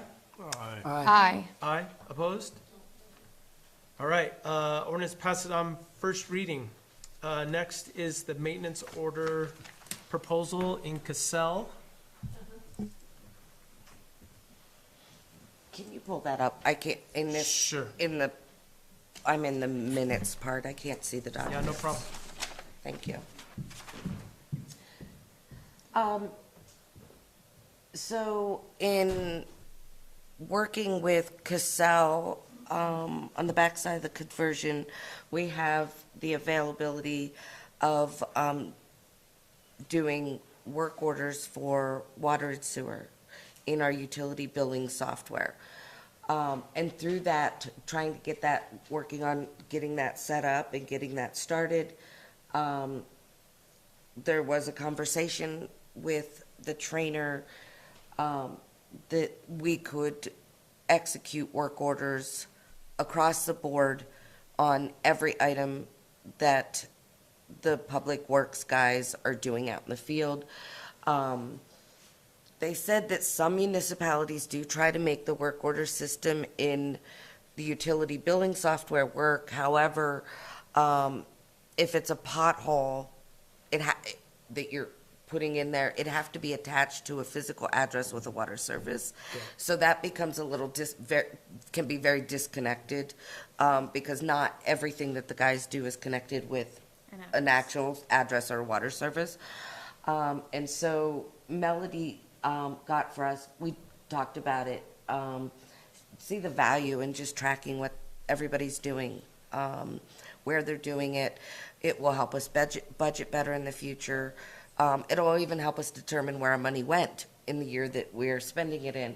And so, what was it, $550 set up, I think? Plus training, yeah. And then 100, yeah. And then, total setup cost of, training and setup is $1,000, but then it's $101 a month ongoing. Yep. I mean, this is the only way we can track all the work that happens in the town, because right now, we track none of it. Yeah. So this is a small price to pay. What would go along with it is not included in this, which is for the tablets and things like that. Is that Yeah. gonna come on a, And so, Melody has been asked to prepare a report for you on, various options for, tablets that will hold up to the wear and tear out in the field. And that will be, she'll be bringing that to the budget meeting, on May 7th. okay.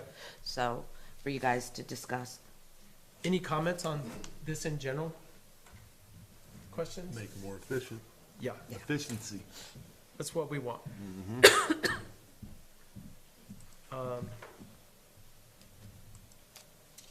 Do you have any comments on this? No, I've been Okay. over this. Um, No. One and only time.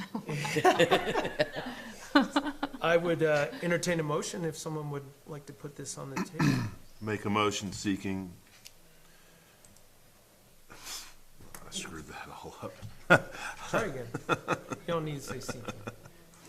A motion to accept the March 12th, 2024 proposal from Cassell for hosted maintenance orders and granting Clerk Chanel the authorization to sign the proposal. Second. We have a motion, it's been seconded. Any further discussion? All those in favor of said motion, say aye. Aye. Aye. Aye. Opposed? Motion carries. So, yeah, excited about getting that going. Dang it, I forgot to, sorry. Yeah, use your capital. All I right. totally lost it, dang it. I'm gonna start using this more, Kevin. All right, next is the Public Works Department, basically looking to buy a vehicle, and we need to put it out for bids, so, And so the original, our budget for this fiscal year included $110,000 for the purchase of a brand-new similar vehicle to what is on your agenda. However, in working through the year, Craig has determined that for now, in consideration of the budget, that it would be good to just move forward by updating the vehicle to a newer used vehicle at this time, rather than spend $110,000. Okay. So it will cut the cost in half of what was I originally budgeted. appreciate him Yeah. thinking of Yeah, a larger and, budget. and so we thought, instead of, because it is, we have a very old fleet. Everybody at this table and anybody who's been to these meetings knows our trucks are really old. And some of them are in rough shape. But maybe if we just take it and move it forward without going all the way, that's where we're at. take a half step. Take instead a of half full step instead of a whole step, that's what Yeah. we're doing. And so the vehicle he's kind of spec'd is laid out here, but it's no older than 2017 with less than 175,000 miles on it. I know, We have one. I know.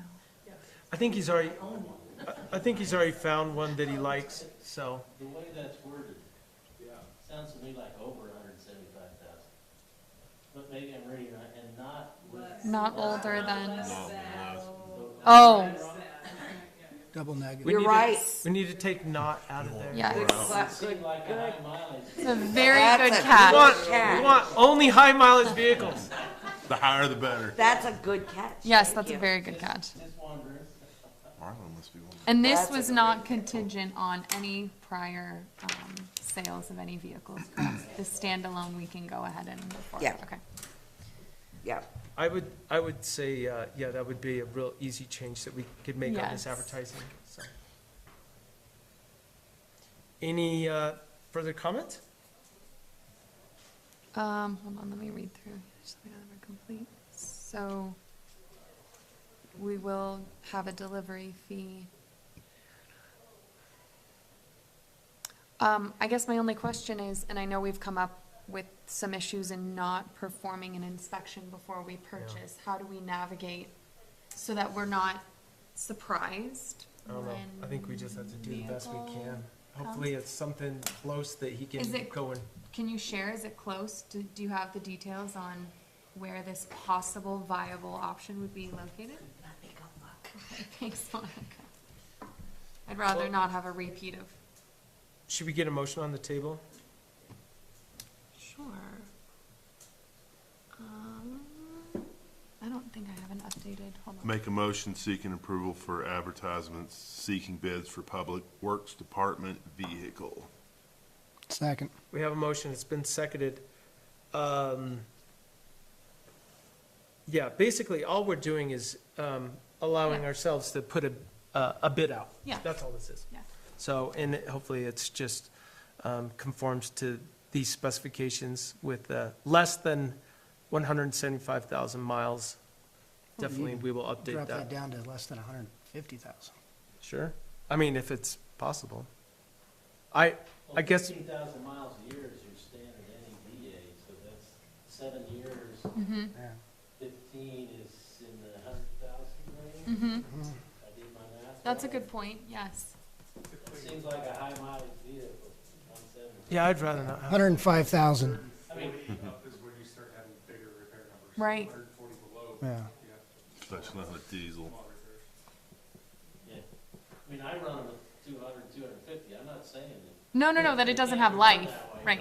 But for the financial when you, yeah. aspect, The possible vehicles in Utah, in Linden. Oh, that's good. and it, Drive 'em. do we know the mileage? Yeah, it's less than 175,000. While you were gone, we knocked that number down to 105. You knock it down to whatever you think, but I don't want to pigeonhole them. So clearly Craig found a vehicle that meets the specifications that he would like. Okay. However, the law doesn't allow for us to buy a vehicle unless we absolutely put it out for bid. It's, state statute's very clear. And so we kind of rounded it from what he found, and we will place it out for bid, and if anybody else has Right, one, we'll take a look at the they're, options. they're all welcome to bid on it as well. Would you like to make an amendment or something? I mean, Yeah. 105 is probably a little low, but Make a motion to amend at 140,000 miles. I would Second. that. we have a motion, it's been seconded, seconded by Councilwoman Castillo, for sure. She was She fast. beat me Was I first? to the draw. Sorry, Frank. No, you're good.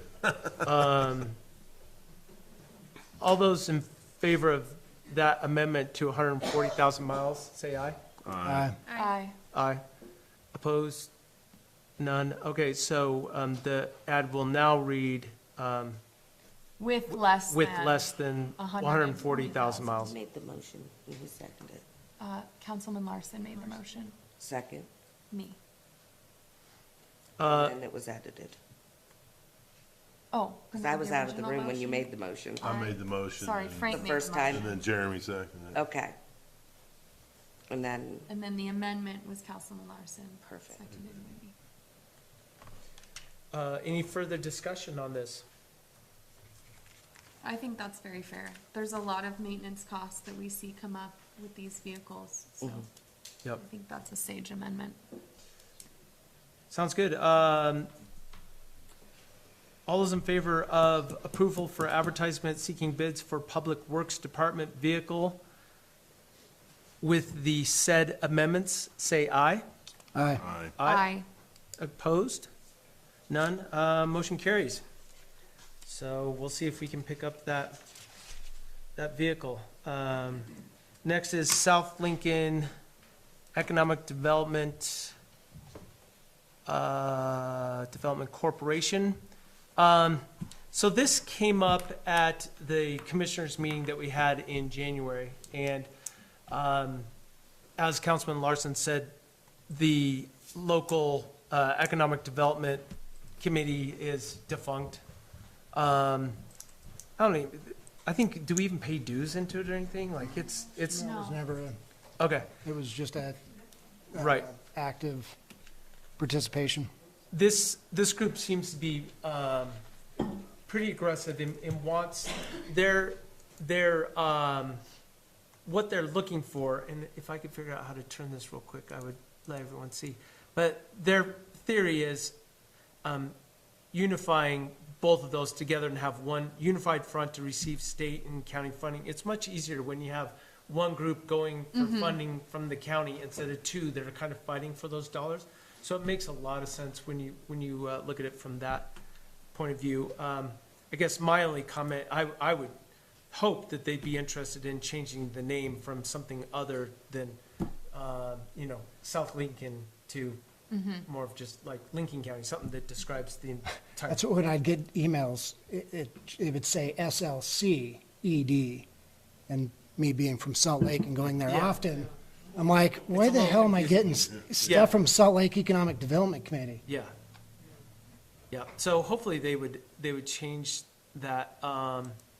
They wrote us a nice little letter, kind of, Synergies and, yep, yes. this is what we're trying to do, working together and demonstrating unity within Lincoln County and all that stuff. So they have their stuff together. There's kind of a fee schedule that they're looking at for dues. Are we discussing that today as well? I think we should. There's 3 tiers.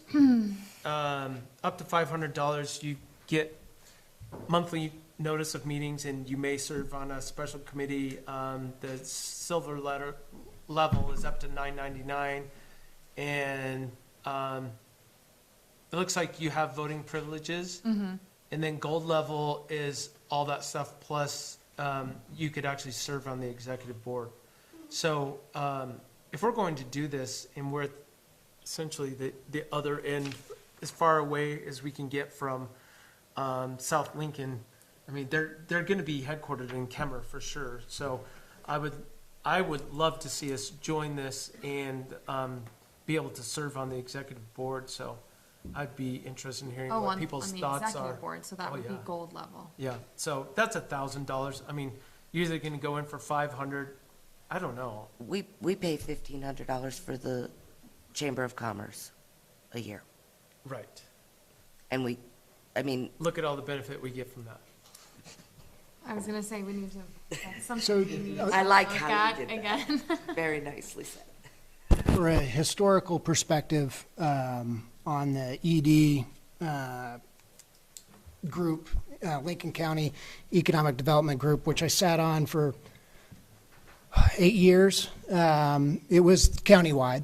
And we had representation from every municipality that wanted to be. We tried to get other municipalities such as Diamond Bar, they just were never interested.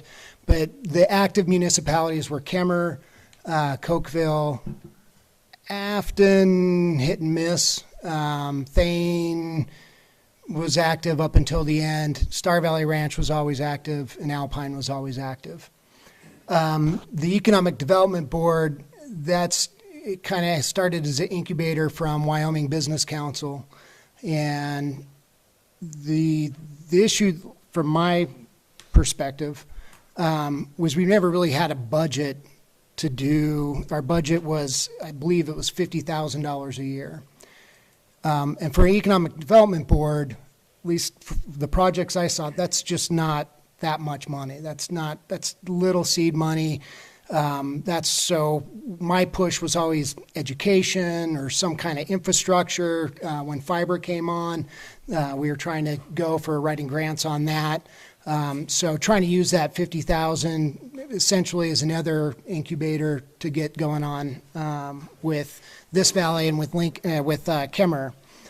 As the years progressed, it really turned in more of a community development organization, which I found actually very beneficial because it was the first time almost ever that all communities within Lincoln County would get together, meet, discuss what they have going on, what challenges or what successes they had going on, what grants they're working on. And so we were able to kind of work together and help each other out where we could, and just kind of know what was going on within the valley to promote other communities within the county. Right. And yeah, as it went on, there's always hit and misses as far as developing a joint powers board. We signed on, some reason it didn't get filed. That's why the county is coming up with this. Well, you guys were truly never a board. I guess we weren't truly a board because the Lincoln County attorney never filed it. I'm not sure.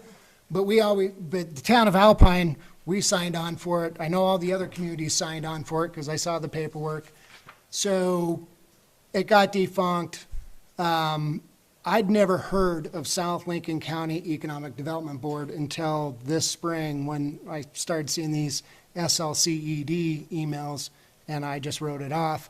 And then when I had a conversation last week with Chief of Staff for Lincoln County, that's where he filled me in on what they were thinking to do. Me personally, I don't see any value in this. I would be more apt to get a community foundation again and getting the players in the communities of meeting once a month like we did and going. For me personally, our economic development is tourism. Everything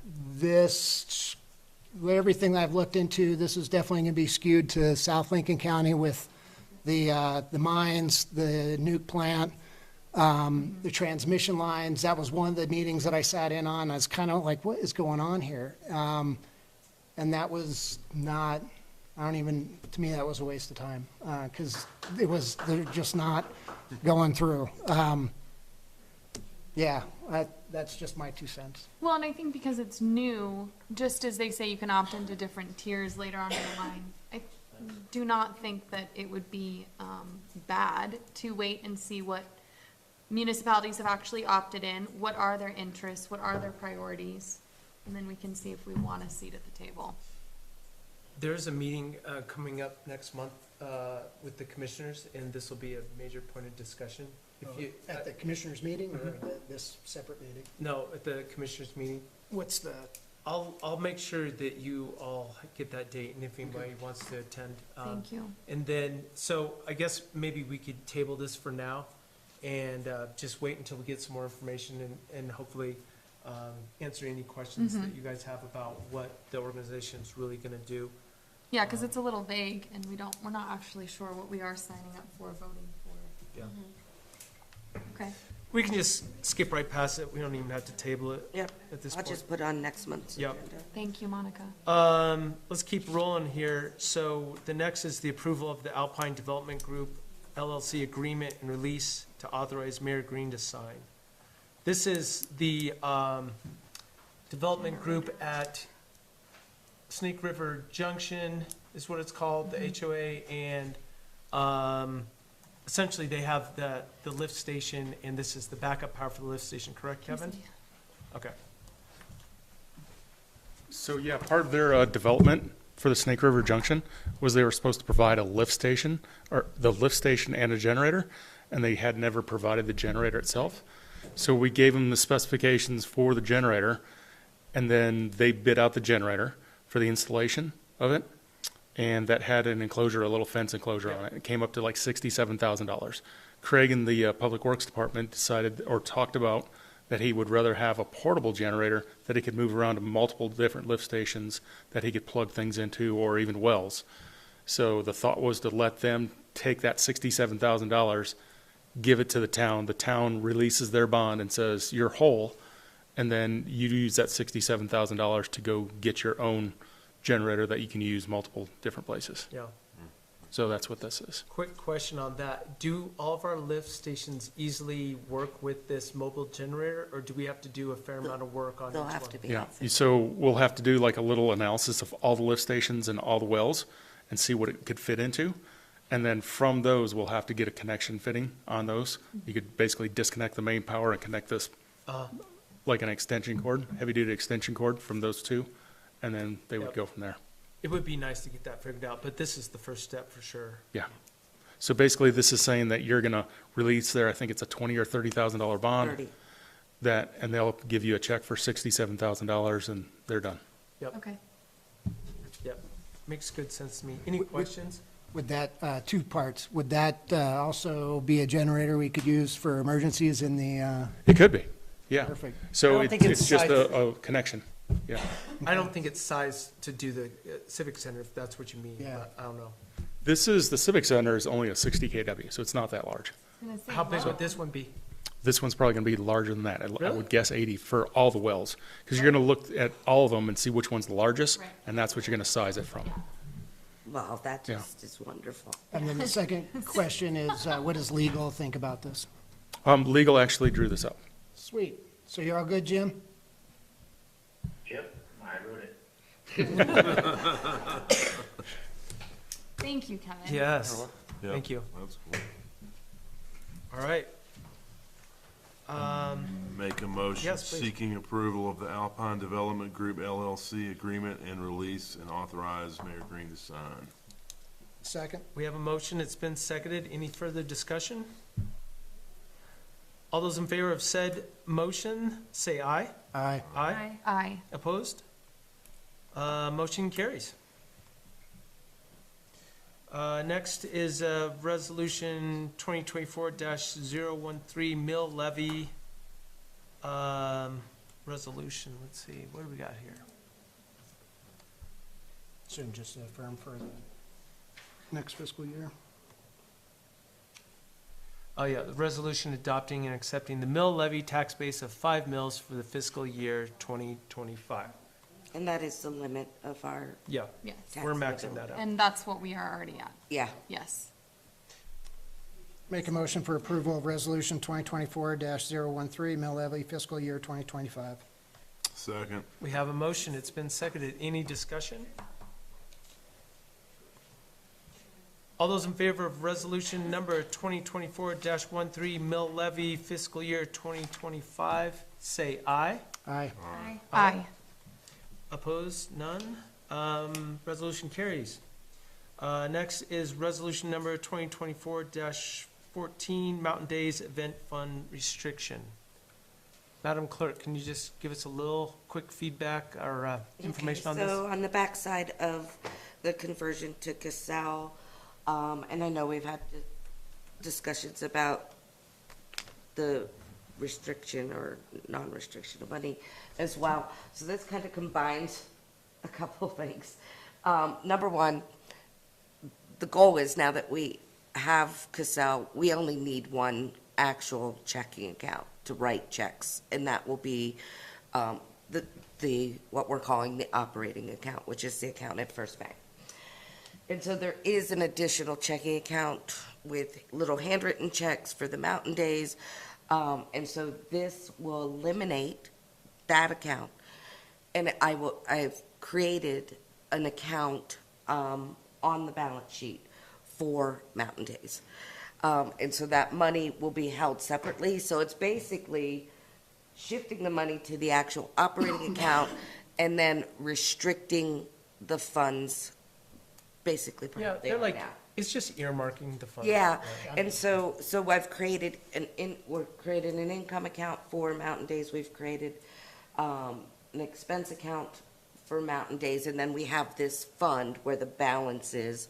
And so every year at the end of the year, we'll determine what's the income, what's the expenses, and whatever, if it's a plus or a minus, it will then shift against that, the amount that we're going to transfer when I close the accounts. Yep. It's basically just an accounting maneuver to clean it up.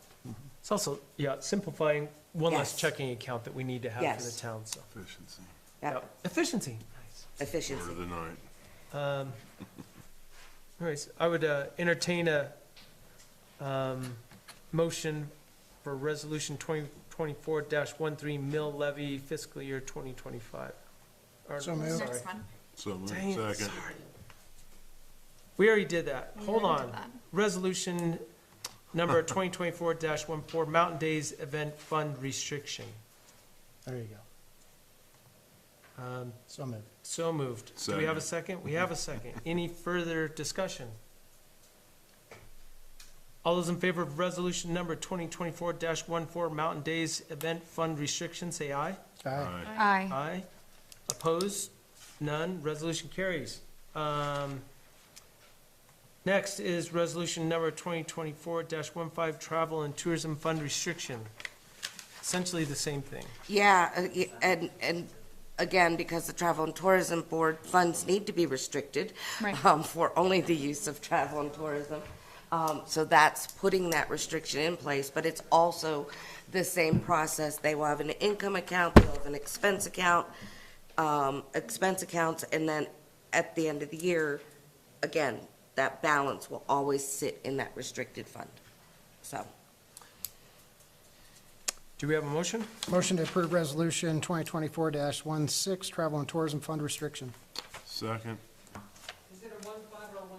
We have both here, Monica. We have a motion, it's been seconded. On the first page, it says 1.5, and the B15. second. One that says 1.6. Amend my motion So- to be Which resolution number resolution number? 2024-15. It says 015, travel and tourism, 016. that's a very good question. Hold on. Let me go look in my office. Oh, pull it up. It's On right the- here. You have it. Resolution 2024-015. It's 5. Yeah. You said 6. I did Because say, that's because what it it says says. 6 Yeah. on the paper, so, and I corrected my amended motion. Sorry. You did? You already Yes. corrected it? Yep. Okay, and I heard that. Yep. And I accept all that. Any further discussion on We that? also had a second. Did you Second. second? Okay. Okay. Lovely. Thank you.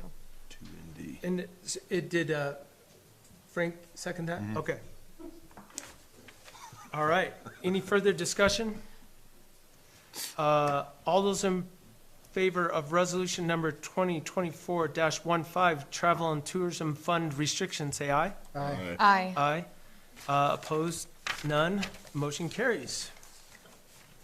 Boom, boom, boom. Next is wastewater.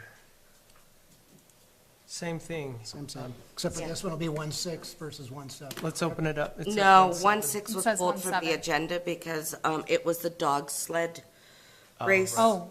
stuff. Okay. And Does not exist. so they have, the pedigree stage stop people are going to take the so money we'd be before the doing end that of the fiscal year. Okay, so So- we are. We're on to 1.7. 1.7. Yeah. So it is 1.7. Do we have a motion to get it on the table? Motion to approve resolution number 2024-017, wastewater fund account closeouts, transfers, and fund restriction. Second. We have a motion, it's been seconded. Any discussion? Same. All in favor of resolution number 2024-17, wastewater fund account closeout and fund restriction, say aye. Aye. Aye. Aye. Opposed? None. Motion carries. Resolution carries. So, did you just, we just did 17, right? Now we're on to 18. 18. Yep. Yep. Okay. Same Can we thing get with that on Robbie, the- sorry. Motion for approval resolution number 2024-018, water accounts closeouts, transfers, and restriction. Second. We have a motion, it's been seconded. Any Whole time. okay, let me see what happened to that. Should be right here. Yeah, it's got the wrong one attached to it, Monica, I can't pull it up, but, it's numbered 18, but when I click on it, Monica, it brings up 17. I don't know, Let we me better- email you 18 right now.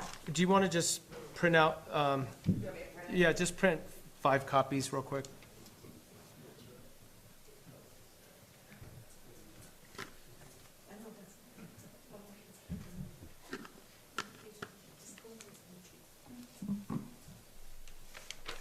Yeah, it's weird that that did that, but who knows why.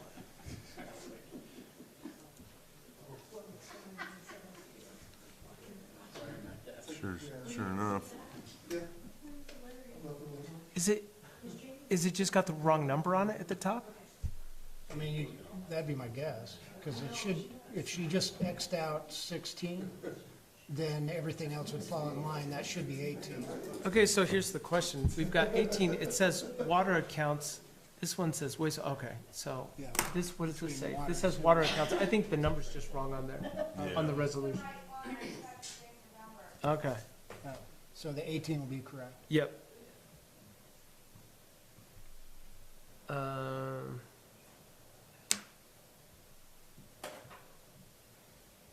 forgot to the right one. Yeah. Thank you. But We figured as much when we read through it.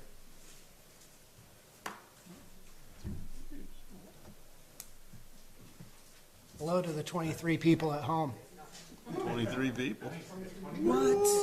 whoa, I'm sure it was my big announcement. It was. They were waiting to see what else happened. Yeah. They heard about it and they're like, we gotta get eyes on this guy.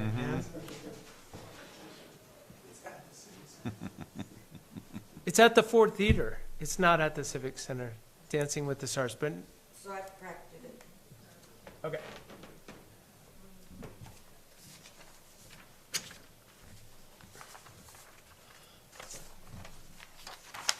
Make sure that looks right. 18. 18. There we go. All right, any further discussion? All those in favor of resolution number 2024-18, water accounts, closeouts, transfers, and restrictions, say aye. Aye. Aye. Opposed? None. Resolution carries. Next, we have ordinance number 2024-02, Dead Horse Meadows annexation on third reading. Do we have a motion to get that on the table? Motion to approve ordinance number 2024-002, Dead Horse Meadows annexation, third reading.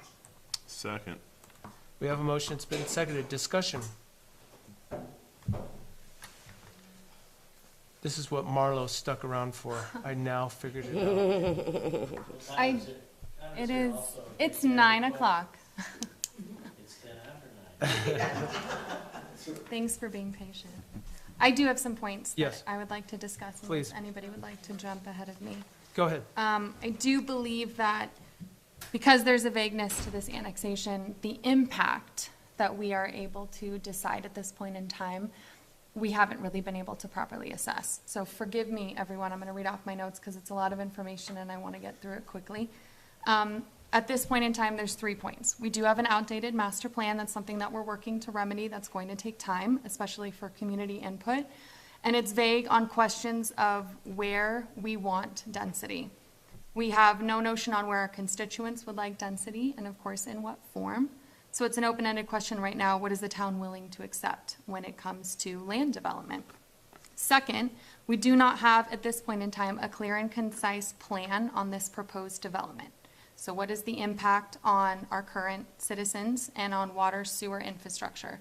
I know that we do have capacity available in sewer. That's just a matter of now being transparent with our developer and saying, yes, this area is well suited for increasing our infrastructure for sewer, but at what cost is that going to be for the developer? So on the flip side, we don't have a lot of information to share that would help them with their current budget.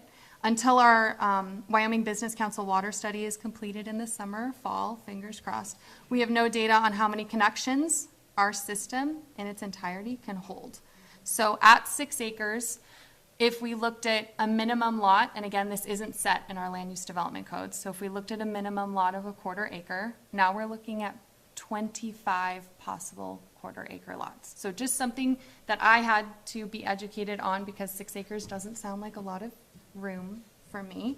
And without strong numbers, we could potentially overcommit ourselves. And that may possibly, legal counsel can advise us on this, mean that we overallocate and over will serve, and then that could open the town up to legal ramifications. And we've also, my third point is we haven't involved planning and zoning at all. We have a lot of development and real estate experience and construction experience that we can draw on that I personally haven't as a town council. I've only dipped my toe in with some conversations. I would love to see what their recommendation is and also authorize them to request certain documents. Those documents could include CCNRs, plot plans, engineering drawings, because obviously we don't have anything submitted to engineering, and a planning schedule. I think at this point in time, it's also sage to remember that our current allocations, thanks to Christine, we actually have a little bit better of a view. Sure Stay, we have committed to 167 ERUs. True Grit, we have not given them a will serve letter, but we also don't have any submitted plans. So that's a question mark. Alpine Flats, that was a last administration, that's the apartment buildings that are going in. 16 units per building, 10 buildings. Now this is phased, so this is a maximum that we've allowed. That's 160 ERUs plus, because I'm just counting units, I'm not counting bedrooms. We have the Refuge West, that's Mr. Funk's project, that's 36 ERUs. We do know a little bit of information on lot split, but we're not positive on density. So that's, and I'm being very conservative here because we don't have these numbers. That's over 678 allocations that we have, as a town, have committed. And I think it's really important to remember that we don't have any numbers to back up even what we've already committed as will serves. Many of those don't have deadlines. We're trying to work on closing that gap, but these could be potentially years out projects. So in my mind, I think the best course forward would be to involve planning and zoning intimately, get their recommendation, which I highly value, and withdraw this main motion request to approve Dead Horse annexation on third reading.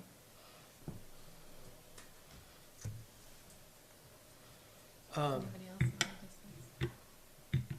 So, Sorry, I'm sorry, not giving you back to any that. opportunity to do that.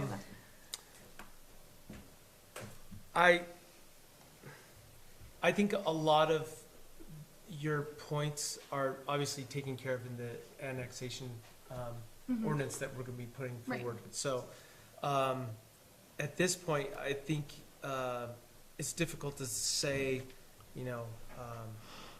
push back, I guess, to the developer and say, what are you going to give us when it's not even required at this point? So are you suggesting that we withdraw this for now and then do what exactly? Yeah, I'm sorry. Thank you for reminding me. Yes. I didn't put a stipulation in there as far as a deadline for timeline. So I would like to withdraw and postpone, and I will make a motion to postpone until we can involve planning and zoning and see what resources they can draw upon, and we can hear their experience and then move forward, taking into account their recommendations. So I'd like to involve planning and zoning. Yeah.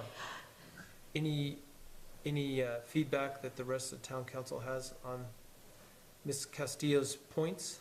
I would like to point out that the planning and zoning cannot give you the information you seek about water and sewer. Our engineering firm Oh, may, yes, I spoke intimately with I assume. Kevin. So, and I don't know, Kevin, what does that, how would that even happen? Because that's, No, absolutely. in a short period of time. Yes. Right, and that's the part of the thing with the Wyoming Building Commission Council, giving us that document, so we'll find out what kind of water we've got out there. Do we need to tie in the mega well? Is that something we have to do the will serve that we've got for the different properties that are out there? We just don't have the proper documentation right now. And then also with the Midwest Assistance Program, coming in, doing the GIS and connecting all the dots. So we've really been struggling with the documentation that we have for the town, as far as connecting all the dots. We pulled a lot of data from your computers, and we've pulled a lot of scanned drawings, and we've put a database in. So it's connecting all the dots. So that's why we're really looking forward to the Wyoming Business Councils. Yeah, and correct me if I'm wrong, but that would feed from the mega well, correct? What we call the mega well. Well, at this point, they're going to look at what you have here, but mega well isn't officially owned by the town. Right. But they're going to be looking at saying, what do you have now, and can you serve your population now as it is, and as you could build out in the future? So that's what they're going to be looking at. But one of the options would be to the mega well, once that gets turned into your name, is tying that system in. We do have a bill of sale. Oh, right, No, yeah. We own it, it's just, there's It's lots just of the title issue. modifications on Yeah. it. Yeah. There's Kevin, just what have you details. seen other municipalities do when they are faced with, let's say, capacity questions? Maybe not even issues, but just questions. They don't have hard numbers. Have you seen them take a slower route? What have you seen them implement? Yeah, at that point, you have to try and dig in deeper. I mean, you have to find those documents, or you have to pothole out it actually in the dirt and find it. Right. So, and that's where we're struggling at for this last year, trying to get those documents. As you all know, that we didn't get any documents all the way through the middle of last year. Yeah. And at that point, we just started to say, okay, we're going to start pulling documents from computers. We're going to start pulling files, So scanning if them. there and is a put 'em- water bottle, it would answer all these questions. What's that? Yes. If there is a water model. Yes, it the should water answer model. all of these questions. Yes, and we've seen parts and pieces of different water models, but we haven't found one Right. Okay. that is Okay. up to date. Yeah. When you look at municipalities like Victor and Driggs and Jackson that have faced expansion, have you seen them use any tools at their disposal on the council level? What they've actually put basically put things on hold until they could catch up. Right, Yeah, a moratorium. right, I've seen that happen. okay. Yeah, I saw, I think Victor did it just recently, Driggs did it years ago. I feel like Jackson did it many years ago, but yeah, it's just a point of trying to catch up, but you don't want to slow down the developers because they've put so much time and energy into it at the same time, so. Right, and I don't want to be prohibitive, and I certainly want to be respectful of any developer coming in. I also want to make sure, first and foremost, that we safeguard Right. the town and our resources. Yeah, because like the sewer plant, we know we got the capacity, Right, but is the lines all the way from point A to point B, good enough to get there, to Right. take that extra load with what you've already approved, okay, so, okay. Yeah. does that? My feeling is I don't share those concerns as far as capacity or ability to provide services. I am a little worried about, we don't know exactly what we're getting with this development. That's the main reason why we've updated the annexation ordinance to say, we've got to have a sketch plan, know what you're putting in there. I think that in my opinion, the timing is, they just happen to hit in this dead horse annexation, just happened to come right underneath the timeframe when it was required. So I guess that's to their benefit. I don't have any concerns about capacity at this point, but I'm only dealing with, information that we have. Especially the sewer capacity is, we're running at 30%, and when the pretreatment plant comes on, the capacity actually is increased. Right, and we talked about that. Yeah. Then it's more of just transparency of costs to the Yeah. developer. Right, and we have the sewer and water lines that go directly in front of this property, correct? Right, we already done the analysis of it, so. Yeah. Yeah, and they provided us with flow data, some assumed flow data to generate those calculations. It wasn't Jorgensen that generated it, it was them. Right. That said this is what they were This is gonna need. potential flow data, Yeah, correct? Yeah. yeah, so, Okay. Yeah, any other comments? Christine, did you? Hold on one second. Sorry, I Councilman apologize. Larson, go ahead. Oh, I can, go ahead, Christine. No, I definitely share your concerns, for sure. However, with that said, I'm at the feeling of one Alpine. I welcome, I'd rather, I know coming into Alpine, is gonna be better than what the county has to offer. Right, and in just my solid opinion, I certainly don't want to nix anything. I just want to give this due process and make sure we're not rushing, even if I apologize, that's at the financial detriment to our developer. So no, that's a good point, Chairman. Christine, do you have something to add? Sure, why Thanks. not? So, We turn on that microphone. Thanks. I was hoping that I wouldn't have to do that. So the annexation process does not require the applicant to go ahead and give a full development plan. That's why we've created that annexation ordinance, to go ahead and identify needs for that. Emily and I have talked, and this project is already in the process, so it's already in the works. It's one big parcel. If that's something that we want to look at, or you guys want to look at, unknown development, unknown schedules, allow one ERU for the property, allow one water connection for the property. That way you at least have something, they have something to start with.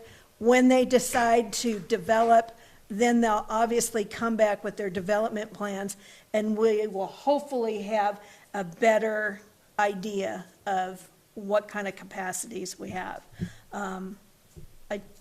I just don't, I don't know. I'm not. So is your suggestion to make an amendment to this and only assign one ERU to the property as it comes in? Okay.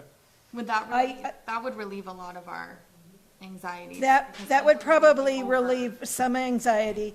Then they know that they at least have the one connection. They can move forward with, maybe they just want to be good stewards and be part of the town of Alpine. Maybe they want to develop their project.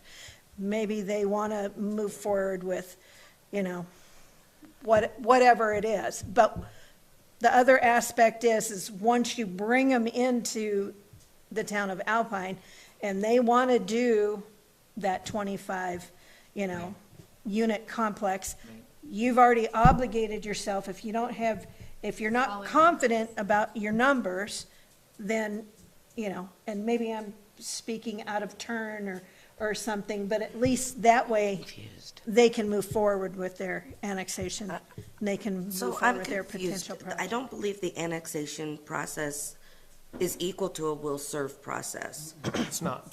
They have not requested, to my knowledge, because I'm not really part of this annexation process, so they haven't requested a will serve letter. No, there's no ERUs So assigned. there's no ERUs assigned, but if you're worried about capacity, then assign one ERU Yeah, to that's the what I did with project. the Xi project, because there is no development plans, and that one will be on your agenda next month. And this So is they the literally, same, we've this is assumed the same, one. this is the same thing. Okay. So, but that allows the applicant to go ahead and move forward with annexation. Perhaps start moving forward if they have development plans. And then they can come back and say to town council, planning and zoning, this is what I have. Right. I'm gonna do this project. Because we But, I know mean- after they come into the town, they're still gonna have to replat it, they're gonna have to come with their. Exactly, they're gonna have to identify, when they pull a building permit, they have one big lot, but Right. they might have multiple buildings on that particular lot, so they're gonna need, according to our utility ordinance, they're gonna go ahead and need to identify what different connections they want. Okay. I think we need to ask Jim, because I think once we annex them, we have to serve them. You have to That serve was them, my- and that's what I'm saying. No You matter have, how you many have to serve ERUs them. we've committed. Yeah, exactly. If we had committed one Yes. or two, and they want 100, we're committed. What's your question to Jim? I want to know if once they're annexed, we have to service them. You hear that, Jim? Yes. You are saying that we've got the capacity if we're annexing. So, but also the argument is that they came along before we were making the changes. So I guess what I would suggest is a call for the question, whether or not you're going to vote to approve the annexation tonight, or the other thing is table it until you have more information. That would be your next possibility, but right now you have a motion on the table for the third reading. Right. And to approve. If we were to consider making an amendment to this, in requiring one ERU, where would we put it on here? You can't. Huh? It would. You'd have to service them based on their zoning. If you bring them in, if we approve it, you can't limit their ERUs. Unless we're at full capacity and had some moratorium, we cannot, if we're annexing them, we can't limit them. So he's saying either table it to get more information or pass it. No, I that's think. what Jim's saying. But she's saying limit We it could to one amend. ERU. Right. I asked Jim if we can do that. Mr. Sanderson, can you hear that discussion? I can hear it. Okay. So, and your suggestion is just to pass it or table it, but making an amendment and adding one ERU really doesn't do anything. No, because your findings say that it's all for the It's good. protection of the health and safety and welfare of the persons residing within the town of Alpine, and that it's a feasible extension, and the basic services continually available to the town of Alpine and can be furnished to the area sought to be annexed. That's in section 2E. Mm-hmm. Also, you need to do a edit because you have section 2 and then you have section 2 below that. So you need to renumber the sections after section 2. Ah, thanks for catching that, Jim. Sorry. Thank you. Mr. Mayor, Yes, sir. Please. this is probably for Jim.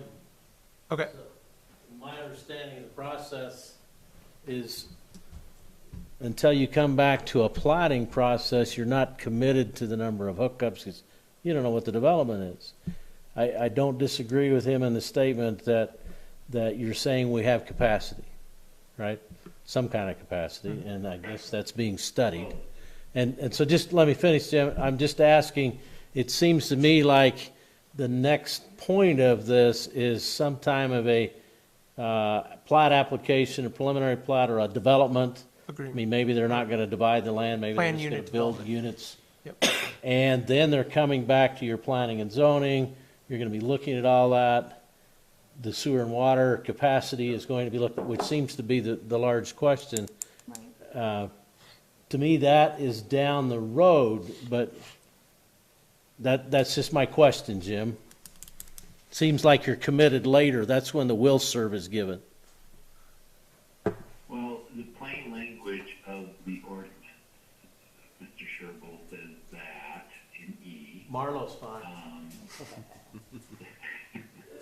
That the extension of the basic services continually available to town of Alpine can be furnished to the area thought to be annexed.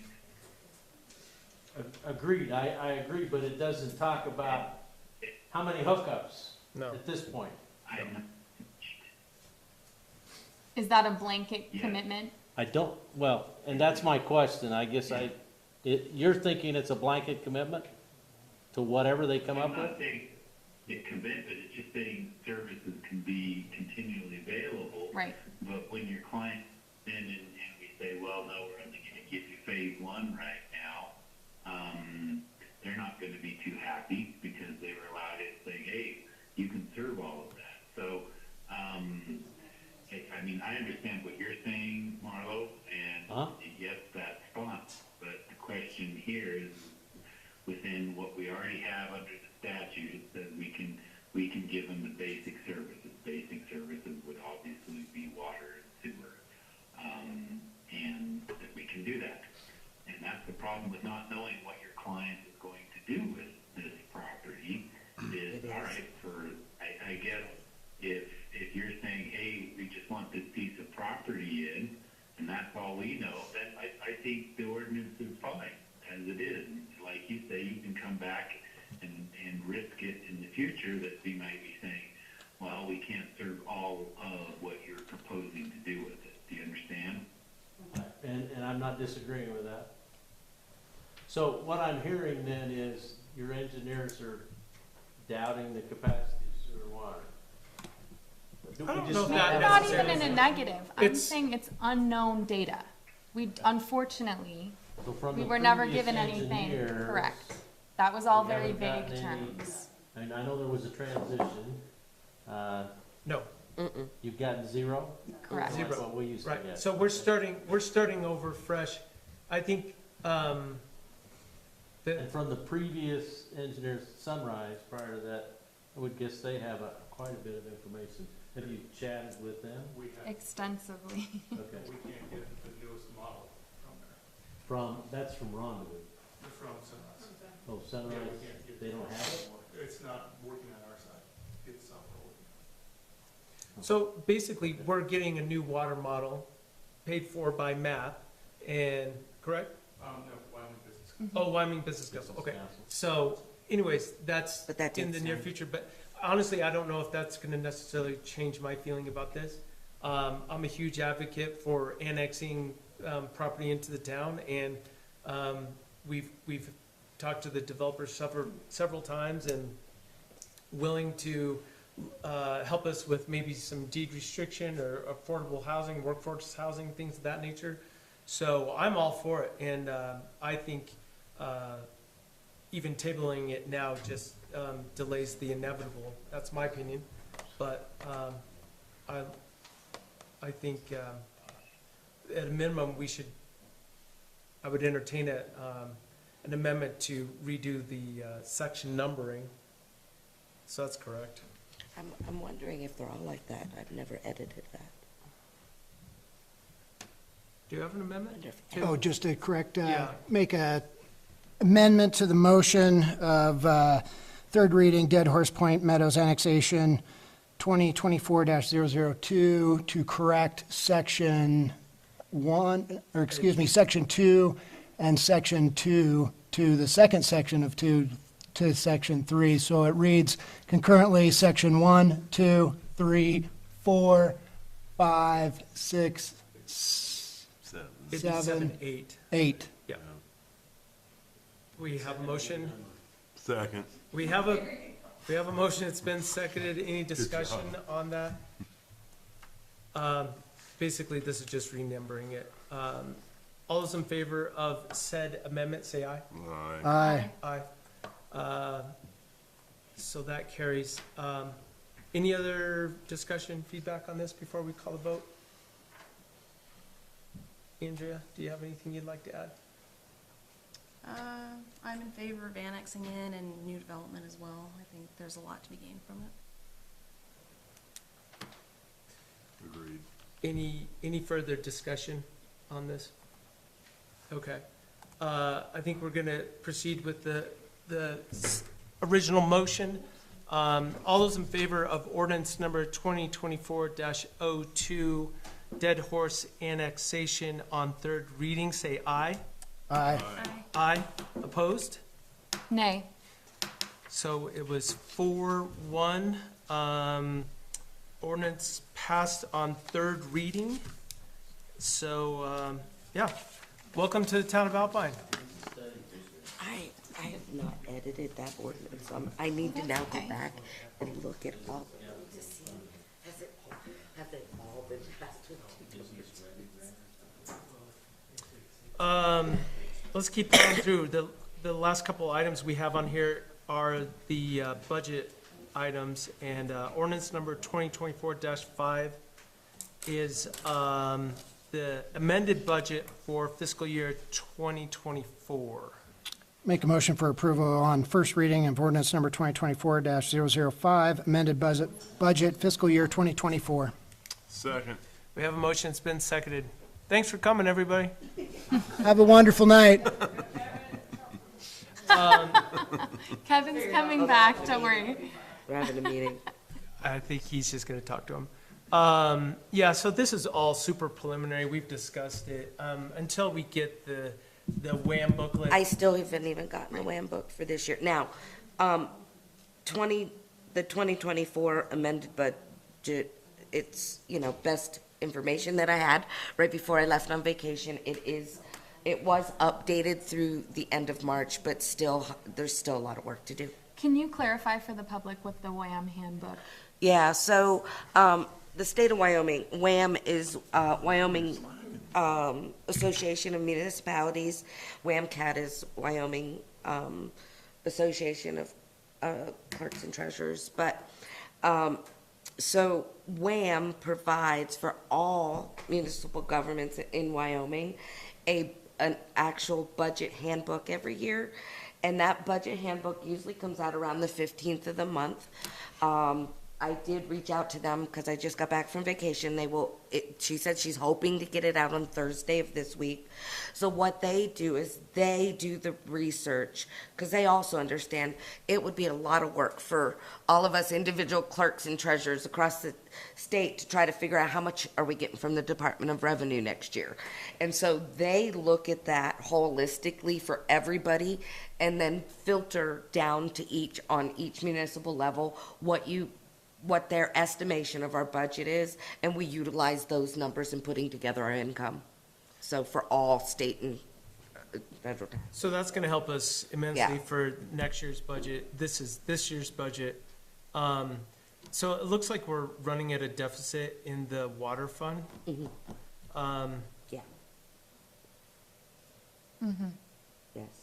But both of those budgets, so here's another thing I learned from our governmental CPA. I was taught to budget a prior year fund balance to balance a budget. That is incorrect governmental accounting. He said, if you don't balance the budget, you leave it offset. And so some of those budgets last year did include prior year fund balances. And you'll see that so it's skewing your numbers. So you will see that on your spreadsheet that I've provided to you. But if it required a prior year fund balance, it's going to be a skew. The one thing I think I'm going to do, though, is probably add a line once I know if we're going to need to make actual use of the prior year fund balances. I'm going to add a line under, like, water fund expenditures. It says, with an asterisk, it says this is utilizing this amount of money for prior year fund balance. But it's not an actual budgeted item per weight. Okay. So It's almost like a note or something. It's yeah, so it's more like a note. Yeah. It's okay for our budget not to balance, which I didn't think was okay either. Well, and that's nice moving forward, actually. Yeah, That's yeah. nice. Yeah. More The only thing I real noticed is just one typo. Instead What of was that? waster fund, waster water The fund. waster water The fund. wasters. We wasted our water. Yeah, I just think we don't need to deal with that right now. We can deal with that on second reading. Yeah, But I'll we'll just make myself a we'll note. just clean up the waster water. The waster water. Any questions for the treasurer on any of this? Okay. Everyone good to go? Okay. All those in favor of ordinance number 2024-05, amended budget fiscal year 2024 on first reading, say aye. Aye. Aye. Aye. Opposed? None. Okay. Ordinance passed on first reading. Next is ordinance number 2024-06, budget for fiscal year 2025. Make a motion for approval on first reading. Oops, sorry. Go ahead. First reading of ordinance number 2024-006, budget fiscal year 2025. Second. We have a motion, it's been seconded, discussion. So again, this is super preliminary. We'll we'll update the waster water fund. I got it. Okay. See, I apparently copied that Yeah. from the other one. Any initial thoughts on this? Any questions? Looks like you've bounced the water fund. We will be discussing the budget on May 7th. Yeah. So I will have the preliminary 2025 numbers, and then we'll really, once we know Dig in. the income, then we can really work through the expenditures. It's just, but you need to start with how much it's coming in, Thank you, so. Monica. Yep. Any questions on this budget for Monica?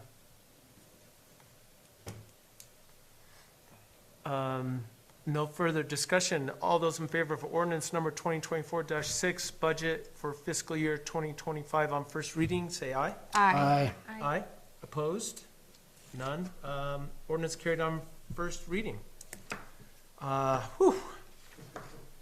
Now I will open it up to public comment if anyone stuck around for public comment. Mo's here. Mo. I would just like to state for the record that what Miss Emily brought to the table was, I feel, a very valid, justifiable concern. Without knowing all of the ERUs and the plans, and I understand that people are going to want to be annexed in, and we all want positive growth, and I think that's what Miss Emily wants. The concern would be is just to make sure that our sewer plant won't affect the rest of us who've been here to have negative impact later. Yeah. So I appreciate you bringing that to the table and having that be a concern, and yeah, I totally understand that thought process, so it's something to consider for sure. Okay. Appreciate the Thank comments. you, Mo. The one thing I would say about that is, and we keep saying it over and over, but we will have to anticipate when we get to the capacity, we'll have to really anticipate ahead of time that we're gonna have to double our capacity or whatever. But that, we have a super high-end, modern sewer plant, side. and so it may not be the easiest thing in the world. But I just hate to make it rain. Yeah. The other consideration, and I should have said it before, but the more people we bring on right now, we can pay that darn thing off. Like, we have a $3 million loan right now. And we're taking So- another $1 million. Yeah, and we're taking on another $1 million, basically. Yeah. So it's totally Yeah. hamstringing us from getting any future, loans and everything. So just so the public knows, we're definitely looking at any and all options, figure out how to pay that off. The easiest way to pay that off is to bring more people on. So, anyways, just go ahead. You guys You're don't next. get paid. You guys don't get paid enough. I mean, it's 10 o'clock. Made $70. Do you?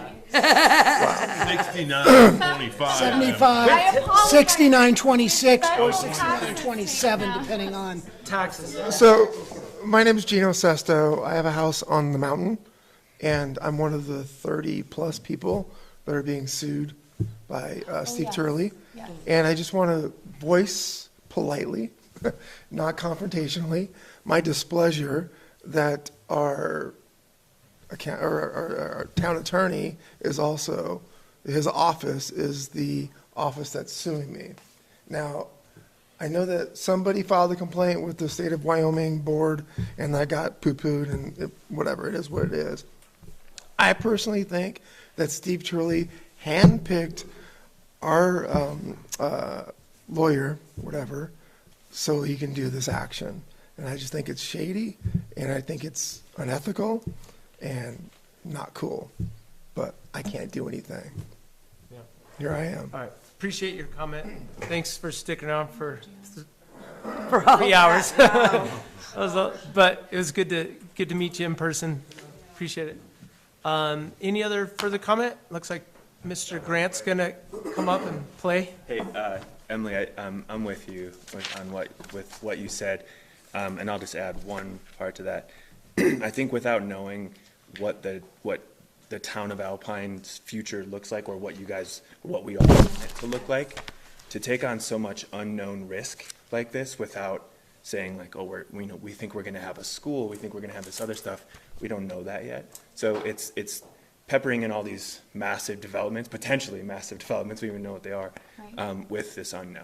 That I think is making a lot of us a bit uncomfortable. Yeah. Thank you. Thank you. Thanks, Matt. Any other comments? All right. Favorite motion. Your favorite motion, Mr. Larson. Motion to adjourn. Second. We have a motion. All those in favor of adjourning? Aye. Aye. Aye. Motion passes. Thanks, Jim. Let us know if you need anything from us. No, we're good. Okay.